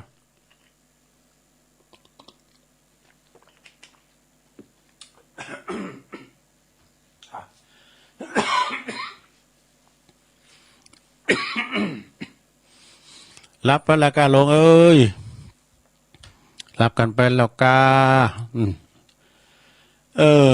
ฟังธรรมฟังติดจบไปก็ใจเวลามึนอยู่เหมือนกันขนาดว่าเวยนะธรรมมันยาวก็เป็นธรรมสมภามิตรเนอสทาญาติโยมทั้งหลายเปิ้นก็บอกว่าธรรมผู้นี้นะพญาเจ้าเมืองนั้นเปิ้นมีเจว่าสมภามิตรเนี่ยเปิ้นเสวยเมืองจำปานครแล้วก็มีเมเก้าหรือเตวีเก้าคือว่าสีภรรยาของเปิ้นมเหสีของเปิ้นเนี่ยมีชื่อว่าเกษณียอสอยเนี่ยแล้วก็มีลูกชายอ่อนน้อยสองคุณหนึ่งชื่อว่าเจ้าใจยเสนแถมคุณหนึ่งชื่อว่าเจ้าใจยทัตกุมารเนี่ยก็อยู่กันมาก็มีความสุขกายสบายใจแต่ว่าเจ้าสมภามิตรนี้ก็ยังมีน้องเกิดรวมต้องกันมามีชื่อว่าอสมภามิตรเนี่ย อสมภามิตรนี่เป็นคนที่มีใจห้าวหาดนี่ใครเสวยลาแตนปีอ้ายของตน ก่อนคิดจะป้องประชนป้องประชนเนาะอามาตย์เพิ่นก็มาบอกว่าบัดเดี๋ยวนี่นะอสมภาเมนิมขายดีเนอะคิดจะป้องประชนคิดจะมาขอบครองเมืองพินพญาจะเมืองแตนเนี่ยพญาสมภาพญาสมภามิตรนะโอ้โหว่าภัยมาถึงโตแล้วอาจจะมาหมวยหมอดเป็นผีแล้วเนี่ยก็ป้าเตวีและลูกน้อยนะกว่ากาก่อนนี้ออกจากเว้งใจบุกบุญสูญซ่อนไปถึงป่าไม้ป่าเขาลำนาวภัยไปป้าแม่น้ำไหลแห้งแม่น้ำใหญ่ไหลแห้งเนอะตาก็มาพิจารณาว่าเอาไปกำคุณดีกว่ากันเนาะกึดใจอย่างอ่านแล้วก็ป้าอันมเหสีคือแม่ของละอ่อนทั้งสองบอกลูกทั้งสองลูกหลานทั้งสองอยู่ในถ่ายปอนเอาให้แม่ไปฝังก้ำนาก่อนเดี๋ยวจะปิกมาเอานะแล้วก่อนเปิ้นก็ปาเอาเดวีไปสู่ที่ฝั่งก้ำนาแล้วก็ปิกมาย่ำแต้นถึงเดินในขณะนั้นตัสมิงคเนในขณะนั้นก็มีพานป่าพานป่านี่มาด้านลาหาป่าเนาะมันไปตอดแหจะได้หมูไปป้าใส่ละอ่อนสองคู่ในนาหักดีกว่าก็ปลาเอาละอ่อนสองคู่ไปอยู่ไปเฮือนแห่งตนละอ่อนมันหู้ยันนั้นมันก็ไปตัวปกานายพรานปลาเอาลูกทั้งสองไปแล้วที่นี่ก็ปอเพิ่นก็มาจากน้ำตามหันลูกหลานทั้งสองก็ปลาเขาป้ากันไปเอาที่ไหนเรียกว่าคุณยับไปจ้าเนี่ยก็เลยเสียอกเสียใจสายุบตายเมื่อมอนนี่ตายลืมไปกรรมหนึ่งในขณะนั้นในขณะนั้นก็มีปอกาเฮอสเปาทำแล้วนะไปอันไปป้าใส่นางเกซินีเนี่ยนะก็มีความหักไข่ในสิเนหายับเอานางไปสู่บุญเฮอสเปานะจะว่าจะเอาไปปินอันกูข่างเต็มคิงเนาะเอาไปปิ้นแม่บ้านนี่กันเนาะก็ปานางแก้วไปส่วนว่าเจ้าพญาสมภามิตรเมื่อสายุบตายเมื่อมอนตายลืมไปก็หูคิงฟื้นคิงมาได้สติมาก็มาหานางเทวีน้องแก้วหายไปไหนแล้วหัวนั่นถ้ามีขุนใจหยาบจับจ้าลักเอานางไปจ้าก็มีความเสียอกเสียใจสอหานางไปสหานางจอมขวัญไปได้หลายมื้อหลายวันบุกบุญสุนซ่อนจุนไปหอดเมืองเวียงแก้วยอดตักกศิลาดูไปถึงงานตักกศิลาปุณปุตโตก็ไปเข้าสู่ในอุทยานป่าไม้ไปสู่อุทยานของพญาเจ้าจ้างภูทรก็คือไปนอนอยู่ดีแตนแก้วแตนศิลานะไปนอนอยู่แตนศิลาเอาวัฏเสือผ่าปกไว้เนี่ยห่มไว้ตนไว้เนี่ยตถาในกาลนั้นพญาเจ้าตักกศิลาเนี่ยเปิ้นมรณาไปม่วยหมอดได้7 วันแล้วอามาตย์แก้วโยธาเขาทั้งหลายก็มาปรึกษาหารือจุมนุมกันว่าจะเอาอย่างไรเปิ้นก็เลยว่าเอาแบบเก่าโบราณปากันบ่จ้าเอามาตัวอาจใส่ปุสลลดอาจลดลาดการงามเนาะไปลาจรไปตามตั้งไตไปหอชวนอุ่นยานไปปัสสต้าภูบาลกะเนาะเจ้าสมภมิตรนอนอยู่บนแตนอาจนี่เสนาบดีทั้งหลายก็หูเหตุแล้วหูดีแล้วนะก็เลยว่าตีก้องนันตะเปรีปึ่งเนาะเจ้ายอดมุนีก็สะดุ้งตื่นขึ้นมานะตื่นขึ้นมาก็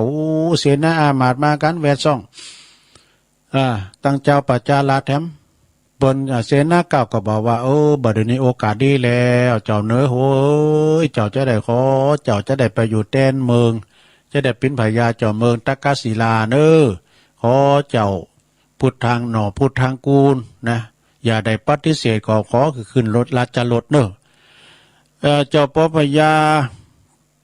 อาสมภามิตรเปิ้นก็บอกลูกหลานเปิ้นเป็นนายมดเจ้าพญาเจ้าเมืองลูกหลานเปิ้นเอาสักอย่างว่าเปิ้นเอาเปิ้นเป็นพญาเจ้าเมืองแล้วเอาตานเนี่ยก็เอาปลาเข้าไปสู่พระสัตว์สอยเวจยนเนาะแล้วก็ปากันอติเลกเปิ้นมีไหนอติเลกมงคลยกตนพญา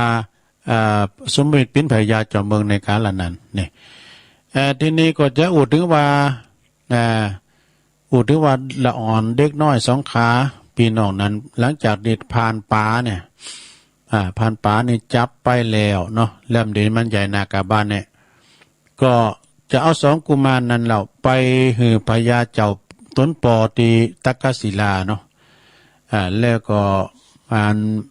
ปอก้าก็ป้าไปสู่ตีตักกศิลาแล้วก็พอดีก็เอามานางเงินคิงเราเนี่ยนะให้ซับซ้อนมาหน่อยเนี่ยปอกับแม่ปอกับแม่วะลูกกับแม่ไปปะกันแม่ไปปะใส่ลูกเนาะที่บุญเฮอสะเป้าลินกันอยู่น่ะโอ้อันนี้มันลูกแห่งขาแล้วนี่นะลูกแห่งขาตัวนี้ก็เลยปะกันไปอันนี้แม่นะลูกหูจักแม่เยอะเขาหูจักกันก็เลยมาลูกทั้งสองก็มากราบที่ปาตาที่เทียบเท้าของพระบาทไทยของแม่นะในยามนั้นเนี่ยอันประกาศสับเปาในที่แรกเนี่ยโอ้สับสนไปหน่อยเนี่ยข้ามไปเนี่ยได้เดี๋ยวให้โทรมาเถอะอันประกาศสับเปานี่หมายความว่าจะเอาอันนางเกษิณีไปเป็นสีภรรยาเขาไปไก่ก็ไม่ได้เพราะว่านางนั้นเป็นโตเนื้อห้อนอย่างก่อนไฟห้อนอย่างก่อนไฟแดงโดยแรงแห่งนางภาวนาศีลภาวนามาตลอดเลยเขาไปหามได้วันนี้ปอก้าก็ปาเอากุมารทั้งสองเข้าไปสู่ตักกศิลาหลังจากที่ว่าเปิ้นปะกันแล้วแม่กับลูกปะกันแล้วก่อนปอก้าวันนี้กาปจ้านะคือไปบอกว่าอันนั้นใจลูกของตันเนี่ยมันมีแม่นะเนี่ยแม่มันอยู่ที่บุญเฮอเนี่ยกะนะหลอกลวงกันเนี่ยเลยหืบนายเพชรขาดจับเอากุมารทั้งสองนะเอาไปฆ่าเอาไปประหารนี่วะนายเพชรขาดคือนาขาก็มัดเอากุมารทั้งสองเนี่ยปากก็วานตอนนั้นมันแรงแล้วนายประตูเมืองเนี่ยเป็นปิดตูหมดออกไปมันได้ผู้ก่อนขวายมันก็จะปิดจะเปิดได้กะในยามนั้นก็เสนามาก็เลยไปกราบทูลเนาะสองกุมารเนี่ยเป็นลูกของท่านแต่เป็นราชบุตรแต่ๆนะมันจะมาจู้มาหลอกง่ายนะแล้วก็เอากุมารทั้งสองเนี่ยไปเข้าเฝ้าเจ้าเนื้อโหไปทำมาปิ้นลูเปิ้นแต่ก็เลยนออะไรกอดกันให้น้ำตาลื่นลานเนาะเลยถามว่าแม่ชูไม่ไหนกะแม่อยู่บุญเฮอบุญเฮอปอกาสารเปาว่าจะสุมาเฮินปุ่นอันอยู่วันบุญเฮอสะเปาได้มากังไปปอกาสารเปาเอานายดำเนอะแล้วก็เฮือปุโรหิตเฮือเสนาอามาตย์ไปเจิญ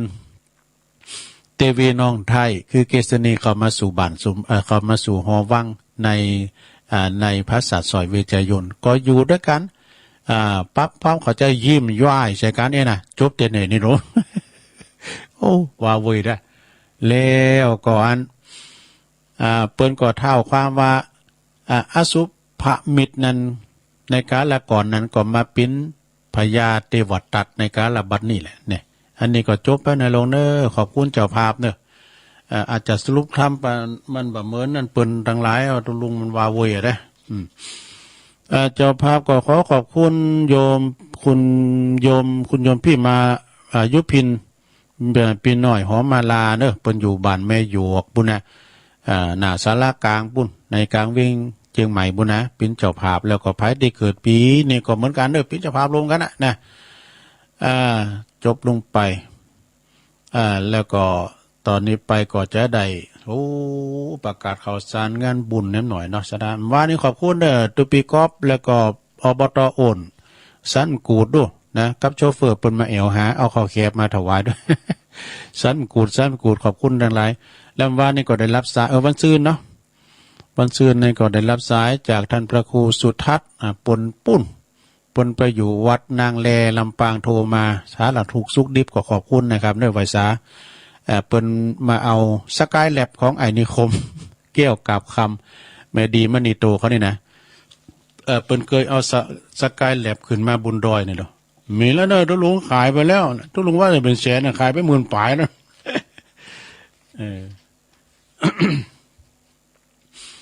วันนี้อาจจะเปิดสายหลาไปหน่อยก็เดียวกันเนอะตักตังลายให้หน่อยก็เดียวกันเนาะ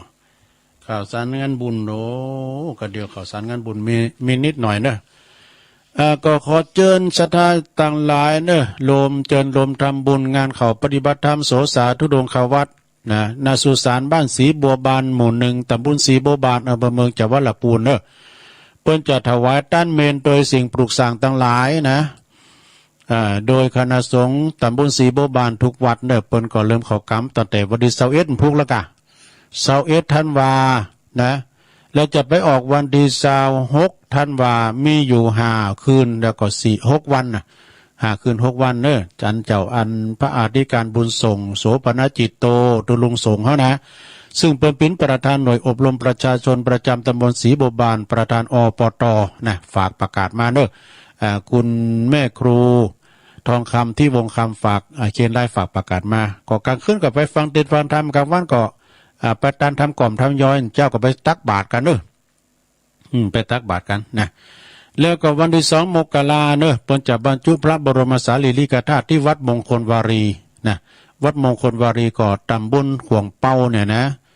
น้องหายก็ฮะเนาะใจน้ำใจน้ำดิบเนาะหวยน้ำดิบใจกะ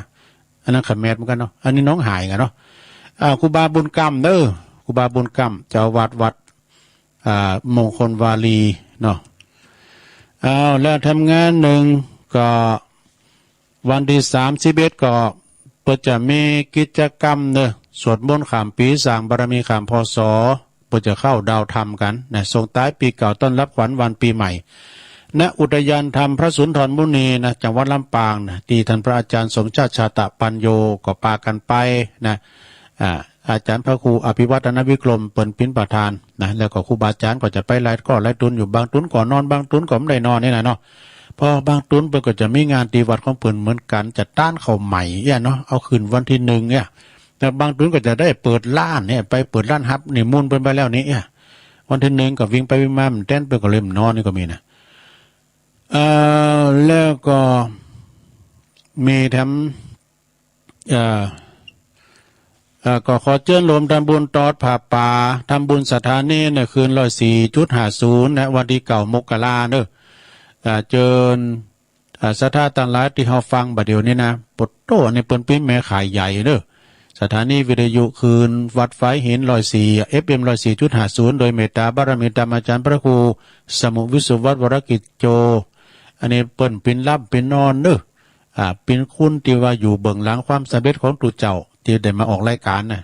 ตุลุงกันมีเปิ้นก็ไม่ได้ออกแล้วนะเปิ้นกดเข้าไปหรอกนะ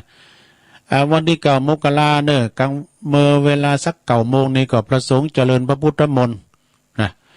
แล้วก็จะต้านห้องส่งโดยก็ไปรวมกินรวมทานกันเนอะสถาวันที่9 มกราทีมงานธรรมะคลายเครียดโดยคุณโยมพิสมัยสุริโยดรนะฮะเป็นประธานแล้วก็ไปกินไปทานด้วยกันเนอะแล้วก็อันนี้สถานดอกไม้บานไม่บานตลอดปีโอกาสดีไม่มีบ่อยครั้งขอเชิญรวมสาธุชนต่างหลายผู้มีจิตศรัทธาเข้ารวมพิธีมหาพุทธาเทวาภิเษกรอองค์สมเด็จพระพุทธปฏิมากรพระพุทธเจ้านามเป็นชื่อว่าหลวงพ่อทันใจสมปรารถนาประสิทธิมงคลเนี่ยพระเจ้าทันใจนะหน้าตักขนาดกว้างนี่99 นิ้วความสูง127 นิ้วนะแล้วก็รวมบุญสร้างรวมบุญตอดป่าสามัคคีมหากุศลด้วยเนอะสมทบทุนในการสร้างซุ้มประตูวัดป่าจากกรุงเทพลำพูนเชียงใหม่สู่แม่อายณมณฑลพิธีวัดสันห้างตำบลบ้านหลวงอำเภอแม่อายในวันเสาร์และก็วันติด2 วัน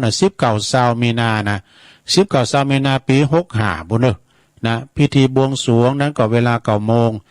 แล้วก็พิธีมหาพุทธาภิเษกนั้นก็ตลอดวันเนอะท่านพระอาจารย์อำนาจอาคปัญโยตุลุงจ่าน้อยนะผู้ฝากประกาศมาก็ไปกินไปทานกันเนอะพระจะไปหับโพงตาลก็ดีพระจะไปหับอนานีก็ดีนะก็แจ้งบอกไปได้นะวันนี้ก็เป็นวันทำบุญอายุวัฒนมงคลของ30 ปีของท่านพระสมุกฤตนิทัศน์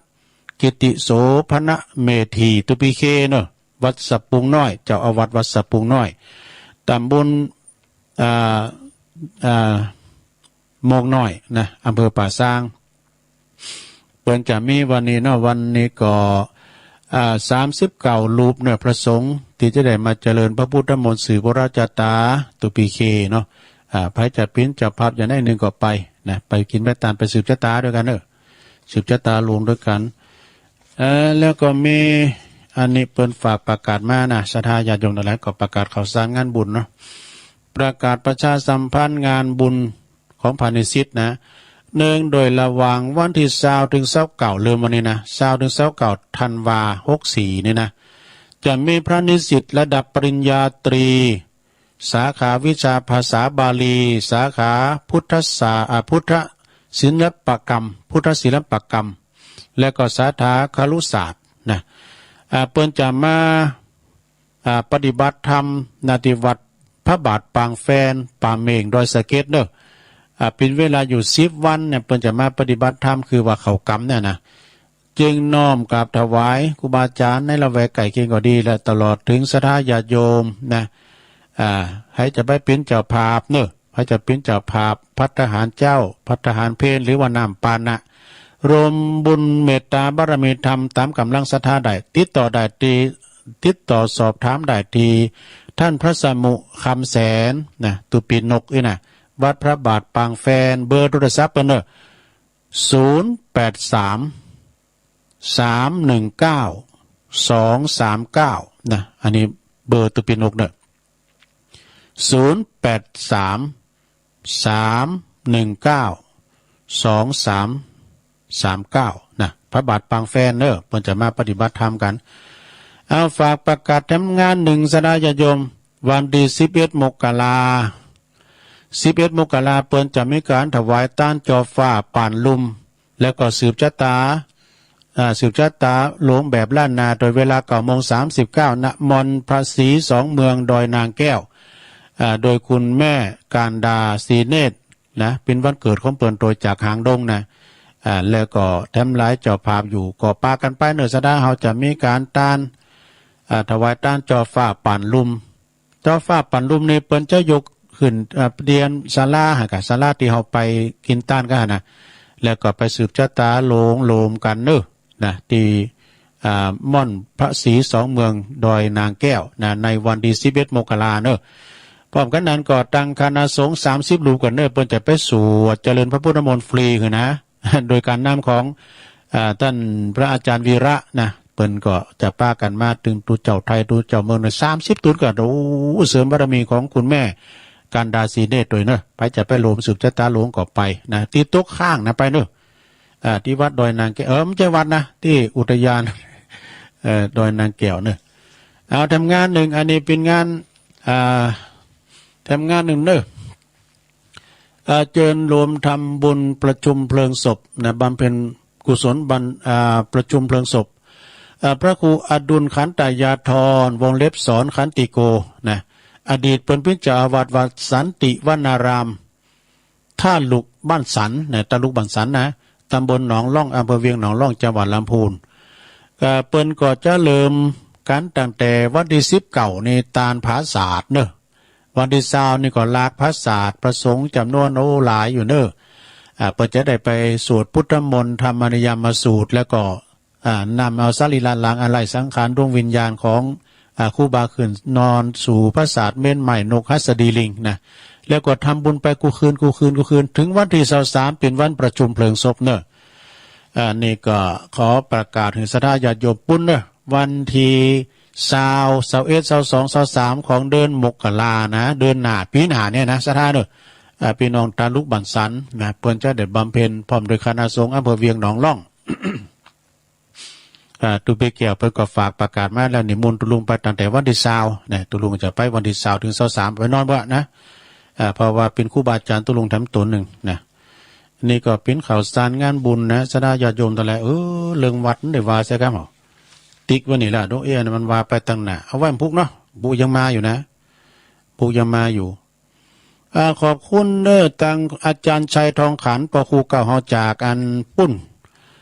น้องผ้าขาวเป็นน้องหลายปิ้งนะแล้วก็ชมรมวิทยุสมัครเล่นซีบีดอยหลังถ้ำโดยนิกรชัยน้อยประธานห้องศูนย์แม่จงดีเชื้อกันทาจากเมืองฟางเนอแม่ทองค พรหมมินทร์โดยถักมาต่างลายประธานที่ปรึกษาสกาย8นะชมรมสกาย81โดยแล้วก็มีปุญญธรรมโมภิกขุในอันนี้อยู่แม่โป่งตุอุ้ยเนอะตุอุ้ยก็อันนี้มาเหมือนกันนะแล้วก็อันนี้พิทุฝรั่งแล้วก็คุณแม่กันดาศรีเนตรขอบคุณเนอะที่แม่โยมปีกันหาด้วยสีเพชรเจ้าสีเนตรอันนี้สีเพชรเนอะจากเชียงใหม่นะแม่ฟองคำติ๊บแก้วในอันนี้ก็ไลน์มาฟังอยู่เนอะแม่แดงอัมพรจากแดนดอกไม้โดยจอมตองแม่ครูเพลินพิษทิพย์พลึกจากบ้านแป้นไวสาฟังอยู่เจ้าแม่เดือนเพ็ญทิมหว่างโดยคือกำลังใจตัวลุงเนอะเนี่ยแม่น้องโดยแฮปปี้เบิร์ดเดย์ตัวลุงขอบคุณเนอะแล้วก็ลุงพ่อบุญธรรมชัยกาดจากหมูเปิงโดยทุลุงเมาตลอดกาไอ้เดี๋ยวแสดงความแสดงธรรมเต็มที่เด้ออันนี้พอบุญธรรมคนอื่นมานะแล้วก็ชื่นใจสาธุเจ้าแล้วก็มีแม่ครูกศนแม่ครูยาด้วยเด้อโยมปัทมาด้วยปัทมาฟังอยู่เจ้านะแม่แสงชุติวงศ์แม่ย่อยสันทรายนะโยมสุมาลีใจตาด้วยเด้อแล้วก็แม่ครูทองคำที่วงคำจากเสาหินศรีโบบานด้วยนะแม่จันเพ็ญคำโพธาจากตาคำแม่เฮียตัวเนื้อเจริญพรเนอแล้วก็แม่โบพัดกุลันแม่โบพัดกุลันก็โทรเข้ามาแล้วก็เจ้าอธิการวิชาสุจินโนตุปิชาเฮาเนอเจ้าคณะตำบลมงน้อยเจ้าอาวาสวัดปาดตานบ้านแซมเนอไปตังอาจารย์สุทัศน์โดยเนออาจารย์สุทัศน์การทวังอันนี้ก็เป็นปิ้นปอจานวัดด้วยเนาะแล้วก็แม่สุทัศน์ดีมูลจากแสนพรมทุ่งปีแม่บนลมมาปินตาจากหนองสมณะเปิ้นว่าไวสาเจ้าฟังอยู่เนื้อเจ้านะแม่แดงอัมพรดอกตะล่อมโดยพระอาจารย์สมัครโดยเนอะ จากวัดฝายหินจบสดาญาโยมนะตอนนี้ไปก็ช่วยกันอู่นี้ตุลุมดเฝ้าแล้วนี่นะเอาช่วยกันอู่กะมันมีรายวันนะให้ก็โทรเข้ามาเนอะสดาเนอะโทรเข้ามาโทรเข้ามาที่เบอร์0899556506แต่ว่าขอบคุณเนอะตุปีกอบแล้วก็อันอบต.โอนเขามาหาเอาเขาแคบมาตุปีแตกเนาะจิตรกรว่าถ้ามีเรื่องเนี่ยเปลี่ยนแปลงในวันมีนาเนี่ยนะแต่ปล่อยลูกนะเนี่ยปล่อยลูกวิหารเสียงไป3 ล้านไปแล้วนะสันมะกรูดไปแดงปอสมจิตฟังอยู่ก่อโปรเกตมักกะยอนเขาเนี่ยแม่ทาจากสันทรายแม่ย่อยเดียวกันสายเข้ามาเจริญปอนเจริญปอนเจ้ายายน้อยเนาะหัวตะลุงออกแล้วนักตีประสีมุงปลายเจ้ายายก็ยังกินก้อนไว้หนักเนาะปีนี้โสดมนต์ขามปีใดเจ้าโควิด19มันตึงบ่หายถ้าวัดในมีน้องปีจังไรถ้าบ่ได้ไปโสดบ้านเนื้อจ้ะ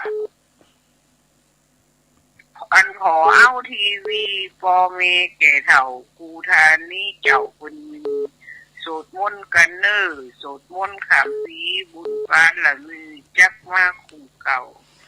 จักใดไกลกลาโควิด19กูอยู่เฮาอยู่รอดปลอดภัยจักไปโดยหน่อยมันก็อยู่ไกลส่วนว่าตัวย่ายสุดในบ้านเจ้าลกมันไว้ก่อนโควิด19สุดในบ้านเฮาเลยเจ้าในเฮ้ยนะเจ้าสุดในบ้านก็ได้นะเจ้าเนาะเฮาสุดใดอันใดเฮาก็สุดอันนั้นนี่ขอพุทธคุณธรรมคุณสังว่าขอคุณไว้ก่อนนะเจ้ากำยองวรรณกรรมนะเจ้ากำวันน้ำตาลื่นลานนะเจ้าภาษาไทยแปลว่าน้ำตาปริ่มนะเจ้าน้ำตาปริ่มก็ได้นะเจ้าไว้เจ้าดูน้ำตากำผ้ากะ เอาขอบคุณแต่เจ้าลืมประกาศไปคุณแม่สมบูรณ์นักครินจากหวยการทำบุญวันเกิด5 พฤศจิกายนนะฮะวัดพระธาตุดอยน้อยขอบคุณนะแม่แม่สมบูรณ์นักครินจากหวยการเจริญปอนเนาะเจริญปอนเจ้าไว้สาเจ้าตลุงเจ้าเป็นป้าเป้าเจ้าแม่จ๋าน่ะเจ้าไปกันธนีเจ้าโอ้แม่ชีกันธนีเนาะเจริญปอนเนาะ ฟังอยู่เจ้าไหว้พระตัวอยู่เจ้า โอ้ดีกะเจ้าชัด ไม่ เจน ได้ เลย โทร เนาะ หาบ่ได้ฟังทุกโต๊ะทุกองค์อ่ะเจ้า ดีกะเจ้ากำลังใจด้วยเจ้าสาธุจ้า เจ้า ตูโอ้ขอบคุณหลายๆเนอะขอบคุณแม่ครูฟองจันทร์เขียวหน่อเมืองเทรนเนอร์จากดอยหน่อยดอยหล่อนี่นะเปิ้นปิ้นเจ้าภาพต้นดอกเฟื่องฟ้านะแถม100 บาทเนาะแล้วก็มีปอบุญส่งแม่นอสุแก้วนิยมปอโยเมของอาจารย์ประสบโชควิสุทธิธารีเฟื่องฟ้าแถมเนี่ยเอานี่เอาสีเขียวสีขาวกับสีเขียวไม่มีอะไรเจริญปอนไปซะเจ้าไม่ยืนนะไม่ยืนกะกระแทกแล้วก็กวาวเถอะฟังไม่ยืนเวลาเจ้าไม่ยืนเขาตัวแทนพี่น้องร้องคือกวามาแล้วหายไปหมื่นเนี่ยก็หายกับมันแบบติดเนี่ยกระตุงแต่ฟังอยู่เนาะไม่รู้เขาก็ฟังอยู่กะเจ้าภาษาพากันเยอะคณะกาตัวแทนเนี่ยหายไปไหนเนาะแม่ไพ่กันบั่นขวางแล้วนะแม่บุญเมืองเนี่ยคนอันนี้ก็แม่บุญเมืองนี่เป็นอยู่อันห้องหายินดีนะไม่ยินด้วยเจ้าแม่เย็นปินตาอุ่นตัวแทนพี่น้องร้องคือกวาวเจริญปอนสาธุลุงอันนี้อันปนันประเสริฐที่ถามจะฟังตั้งแต่เนี่ยอันเทศทำข้างนอกวันนี้ครับดีกะเข้าใจง่ายเขาเทศ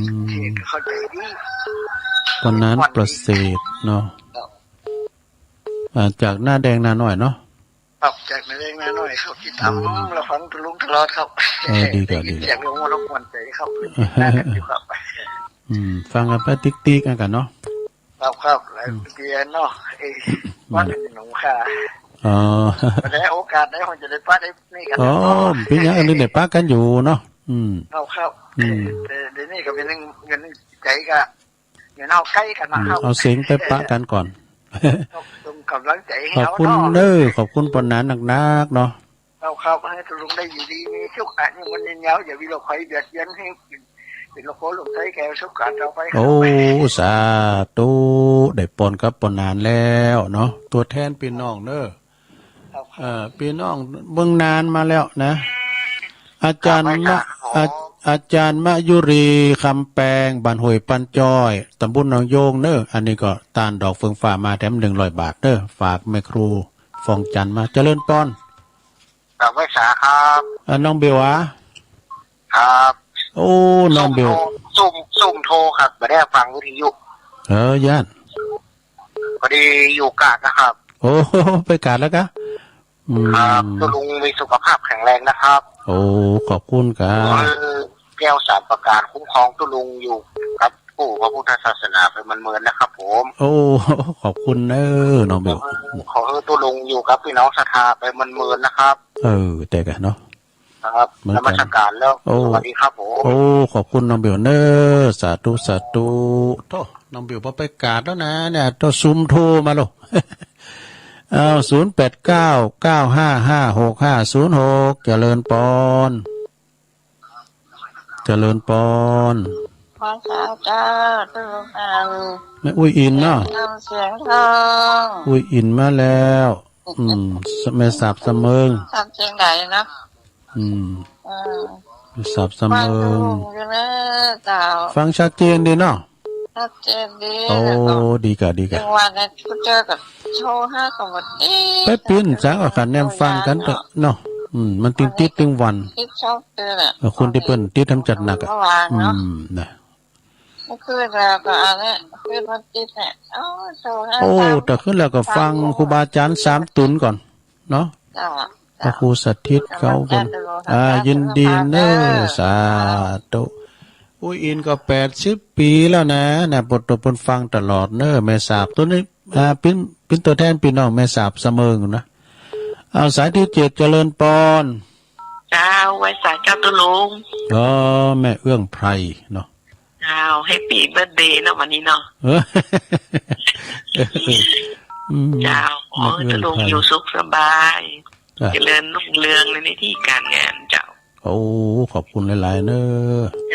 ตุ ตุลุง ฮะ อันปากกามอ่อนกับอันนี้ก็ ก็คือขอมุลีอ่ะมันมีแต่ปุ่นมีกะแต่ปุ่นมีกะอันนี้เนี่ยเป็นละอ่อนแต่ให้ปิงลึงเนาะน่ากะเอ้าขี่ขอมุลีกับประดิษฐ์แต่ประดิษฐ์เตอะเปรี้ยหน่อยนะ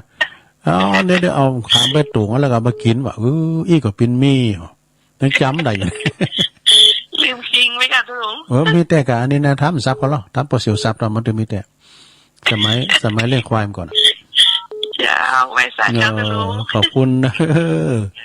ก็เติมมันเขาคือจะได้ก็ว่าไปอันไหนแต่ความจริงมันมีแต่นะขี่ขอมุลีกับขามเนี่ยกับสุ่มขามเนี่ยนะเจริญปอนกราบนมัสการค่ะตุลุงอันนี้แม่กันดากะคุณแม่กันดาขอกราบมุทิตาจิตเนื่องในโอกาสอายุวัฒนมงคลครบรอบวันเกิดนะคะขออวยพรให้มีสุขภาพแข็งแรงนะคะขอบคุณหลายๆเนอะค่ะนมัสการสาธุคุณแม่กันดาจากหางดงเนอะอันนี้เป็นปิจภาพจอฝ่าปั่นลุ่มโดยจะยกวันนั้นวันเกิดเป็นวันที่11อ่ะนะ11 มกราเนาะ11 กุมภาพันธ์11 มกรานี่กะวันที่เก่าเฮาไปฝ่ายเห็น11ก็ไปที่ดอยนางแก้วเจริญปอนราชการเจ้าอันนี้ยายพรร้องวัวแดงสันกำแพงเชียงใหม่ยายพรฟังเจ้าละกะ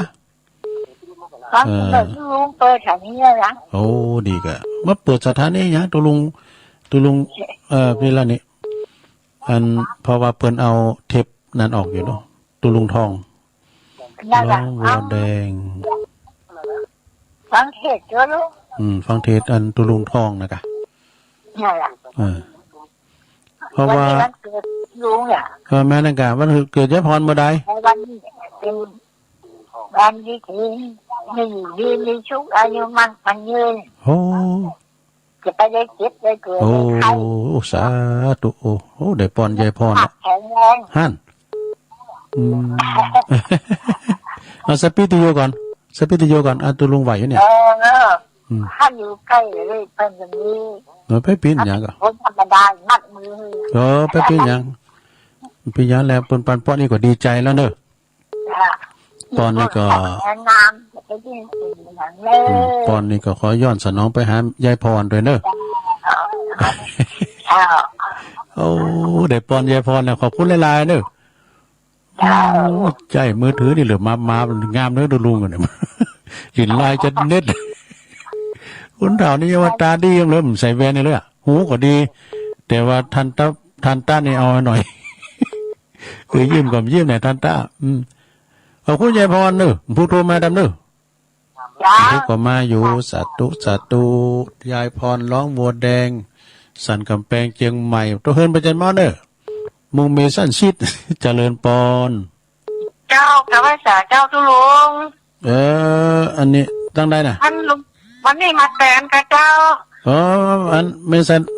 ใช่พี่นะมาแตนเปิดมาแตนขอไอ้ฟอนตุลุงอยู่ดีมีสุขเนอะอายุมันยืนยาวนะตุลุงเนอะขอบคุณเนอะเอาไว้หน่อยนี่จะปะสุขโศกโศกข่ายอย่าได้มากายเธอตุลุงอยู่สุขสบายเจ้ากุมเท่าเนอะขออายุ100 สาวพรรษาเจ้าถ้าจะร้านไก่ตุลุงใช้ได้ตุลุงเนอะสงสารดอนใจเนาะขอบคุณหลายๆเนอะสาธุอันนี้แม่ใส่พินเนอร์นี่นะผูกมาซ้อมกำพี่น้องมือฟ้าเงินดักไปฮะใช้ประการเนี่ยเจริญปอนแกได้สัจจะตุลุงน้องบูใช้ประการมรรณบุญเหล่าขวัญเหมือนนี่ได้โยกกับประการอย่างนี้อันนั้นมั้งแม่สีทอนน้องบัวมันต้องมือถือเนี่ยจะประการหนาวเนี่ยวันนี้นะคิดว่ามือฟ้ามันดังแบบน้ำบ่อสาวามเจ้าเชิงระบบดังอยู่นะเจ้าเดี๋ยวนี้มันดังอ่ะคิดว่าวิทยุมันดังดูบางทีเจอปนหน่อยบุญปันเขาโทรมาเนาะเจ้ายังเปิดเปิดเพลงนำรายการได้ยินเชิงระบบได้ยินอยู่พี่ว่ามันดังมันตีเตอร์มือฟังดักแซบกำลังใจด้วยจ้าลุงสาธุเป็นยังพุกดังวันนี้มันดังพุกดังขอบคุณแม่สีทอนเนอะ เจริญปอน ไว้สามดูรู้ ป่อบุญมีมาละ อ๋อไม่รู้รอบทั้งวันแล้วมันกินเกี่ยวไฟโลมา ป่อบุญมีเมืองกลางเนาะ วันเกิดทุลุงเราเนี่ยขอทุลุงอยู่รีวิสุกเนอะจะมั่นขวัญยืน โอ้ยินดีกะขอบคุณหลายๆเนอะป่อบุญมีเนอะ ครับลูกแก่กำลังจัดทุลุงเนอะลูกกูเรามาประโดดปอเราไปตากทุลุงไปตา ป่อบุญมีนี่เป็นใจดีพินศิลปินแปลงน้ำบวยแปลงยังได้หมดอ่ะนะดีซิตี้เป่าดีซึ่งห้องเพลงได้หมดอ่ะศิลปินเนาะเมืองกลางนะป่อบุญมีเจริญปอน มาตรการครับผม เอาละอาจารย์นิพนธ์นิมนต์เลยครับ ครับแฮปปี้เบิร์ดเดย์ครับคนมีอายุมั่นขวัญยืนนะครับในมาตรการครับ มาโวยไปโวยขอบคุณหลายๆเนอะอาจารย์นิพนธ์วัดพระธาตุดอยสะเก็ดเจริญปอน เจ้ากับราชาเจ้าตุลุงแม่สุเกียศิลพรสิเตียบ้านฮงตะปุนเด้อ อ๋อ โอ้ฟังตุลุงติดทำอยู่เด้อธรรมดักยาวเลยนะเจ้า อ๋อดีกะดีกะ เจ้า วันนี้วันคล้ายวันเกิดของตุลุงก็อวยพรให้ตุลุงมีสุขภาพสมบูรณ์แข็งแรงเด้อ โอ้ดีแล้วดีแล้ว ขอบคุณนะ เจ้าสาธุสาธุเจ้า โอ้ขอบคุณแม่เนอแม่นันแม่สุกแก้วเนาะศรีลาพร โอ้ติดแล้วติดแล้ว โอ้แม่จะรู้นะ ใช่ไหมสาว่าสาเจ้า โอ้เจริญปอนนะแม่จะรู้น แฮปปี้เบิร์ดเดย์นะเจ้าบอกพูดเรื่องอ่ะ ไปปินเนี่ยก่อน เนี่ยเดี๋ยวเขามาทำบุญกันไว้ย้อนหลังดีกว่าเนาะ ทุลุงก่อนที่มันความสำคัญวันเกิดเจ้าตัวใดนะแต่ว่า เจ้า อันถึงได้ทำบุญอย่างชักเตยหอกเคยมีเตอนะก็เล่งมาเนนเขาเล่งมาเนี่ยเอาเนนพงเนี่ยแล้วมาปันป้อนหนูทุลุงรอนะผมก็ขอทุลุงอยู่ดีไม่สุขแต่ให้มาว่ะมือยัน อยู่เย็นเป็นสุขอยู่เย็นเป็นสุข อาจารย์แม่จะรู้เนาะ แล้วก็อาจารย์นะเจ้า ปกปิงเมืองเนอะ เจ้าสาธุเจ้า เหินไปตังปอไพบูลย์เนอะอยู่ดีมีสุขเนอะปอไพบูลย์ปกปิงเมืองตัวเอาเวลาหลายอยู่เนอะเจริญปอน เจริญพรเจ้าลุง สวัสดี พระศิษย์ โอ้ปอซิดห่างดงมาเนาะ ครับผม ปอซิดห่างดงมาแล้ว อ๋อวันนี้บวยแตนไง วันนี้แตนไปถึงวันเสาร์ว่ะนะเพราะว่าอาจารย์เปิ่นไปปฏิบัติศาสนกิจนอกต่างจังหวัดตัวนะไปจะปีวันที่24ป่ะนะทุกแล้วก็คือเป็นลุงฝากรายการเดี๋ยวลุงถ้าว่า แม่จับตัวลุงออกดีจังมอง ความจริงกับมันมีไปเสริมสัญญาน่ะเปิ้นไปเปิ้นปิดห้องหมดเนาะแต่ตุลุงก็มีโปรแกรมไปก็แล้วคือตุลุงเมาไปเลยอ่ะเกรงใจเปิ้นที่เปิ้นออกอ่ะประจำเหมือนกันแหละอย่างอาจารย์สาธิตกาอาจารย์สาธิตวันนี้น่ะที่จะปิ้นของตุลุงโอนะภาคภาษาใต้ใหญ่ตั้งแต่ 4 โมงถึง 5 โมงเนี่ยแล้วก็ผู้ก่อท่านอาจารย์สาธิตเนี่ยวันพุธก็เป็นของท่านอาจารย์พระครูสังฆลักษณ์ท่านน่ะอัดเนี่ยมันมีไผเสื่อมสัญญาณเปิ้นน่ะเอาขอบคุณปอสิทธิ์เนอะ ครับผม เอาเปิ้นก็ฟังกันน่ะตุลุงก็จะปล่อยวางก็โอ้อินดูเปิ้นเนาะมากันสดๆเจริญปอน กลับไปสาธุลุง แม่เสีย แม่คำปันจุมาลีเจ้า โอ้สมาน่ะแม่คำปันจุมาลีเฮียตีอะเนาะเจ้า จุมาลี โอ้ ตั้งเจริญ วันนี้หลับดีสะดุ้งตื่นโอ้ตุลุงมาแล้ว ไปพินหยังก่อ โอ้ยตุลุงขอวันคล้ายวันเกิดตุลุงมีแต่ความสุขความเจริญนะเจ้า โอ้ขอบคุณหลายๆเนอะ เจ้าขอคุณพระคุณเจ้าคุ้มครองนะตุลุงเนอะ โอ้สาธุยินดีครับแม่คำปันหนั เจ้าก ๆเนอะ เจ้าไว้สาเจ้าตุลุ ก็ ง เคยกินเคยทานด้วยกันเฮตีนี่โหมกินโหมต้านแม่คำปันเขานี่นะปักตั้งเจริญเนอะเจริญปอน กราบนมัสการวันเกิดยุคสารวันเกิดเบิร์ดดี หลวงพ่อมานิด วัดแจกมาม่าให้ผสมสักสีอ่ะ มึน ค นะ น ดู นี้คนให้อ่ะคนลวกปากคน ไอ้สองแดงสองแดงสามแดงอ่ะส่งสักทีเลยอ่ะอายุ60กูใส่600ประเด็นนี้60ไปใส่600นะล่ะอายุ36 ปีมาเนี่ยน่ะ36 ปีแล้วก็เอาทำวันที่เกิดลุงมาเทศอ่ะลุงเกิดปียังก็ตามใจเด้อม่วนดินปีกุลลุงเกิดปียังก็ปีกุลพวกมหาเปิ้งจ้างเปิ้งหมูอย่างพวกพวกหมูพวกจ้างเนาะก่อนเกิดวันเสาร์เกิดวันเสาร์เหมือนกันใช่ไหมวันเสาร์นี่แม่งอยู่แต่เนี่ยผมเดือดลุงเนาะผมลุง63 เนาะผมมัน47แต่สมมาแล้วเนาะดีกันเนาะดีกันเปิดเจ้าละมาแต่งหลายวันถึงวันที่24มาครับโอ้ได้ฟังเสียงจุลยองมันจะติดก็ใกล้ๆจะแจ้งเงี้ยเนี่ยแล้วนั่นติดโอ้ได้ยินเสียงของมูแต่ละเนาะผมมีความสุขเนอะวันนั้นคือก่อนอะไรที่อันทั้งสถานญาติโยมทั้งหลายโดยไม่พรน่ะไม่พรเนาะเราโมแดงน่ะแม่นรวมถึงมดทุกเสียงทุกสายนั้นโยงตุลุงมดเนอะวันนี้นะทุกสาวนั้นเกิด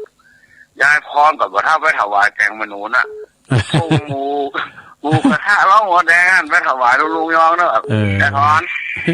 ไอ้กระทะมาถวายเอาหมูกระทะนั้นถวายได้พรจับแนวลุงยองไปเต็ดจัดหมอนนั่งฟังเลยยายพรเนอะโอ้ไว้สาครับสาธุโอ้ขอบคุณหลวงพ่อมานิดเลยเอาทำสายนะสุดท้ายแต่ละเจริญปอน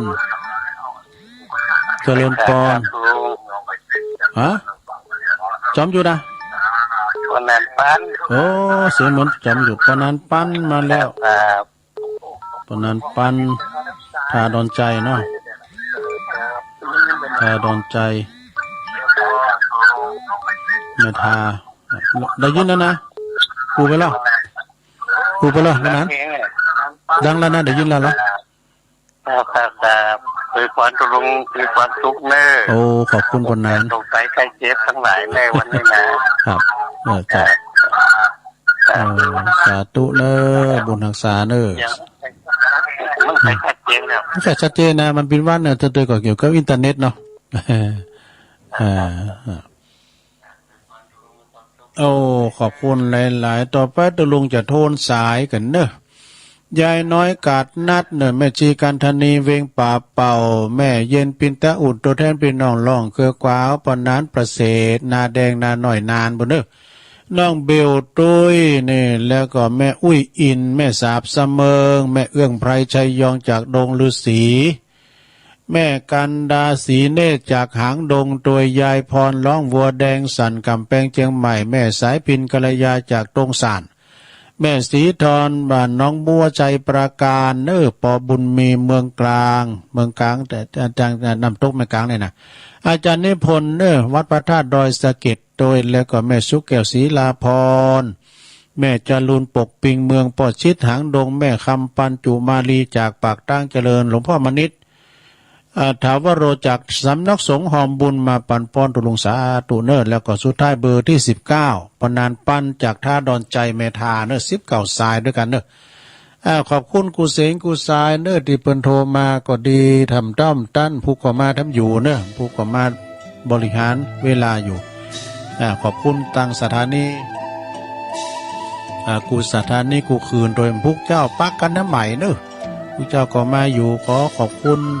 ท่านทั้งหลายทุกท่านโดยแต่ว่าไพ่ท่มต้อมเต้นก่อนเดิมพุกมาแถมเนาะผู้ก็ต่างใจได้ใหม่อยู่ดีมีสุขเหมือนกันจุคนจุตาเนอจัตตารโอธรรมาวัฏันติอายุวันโนสุขังปะลัง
ศิล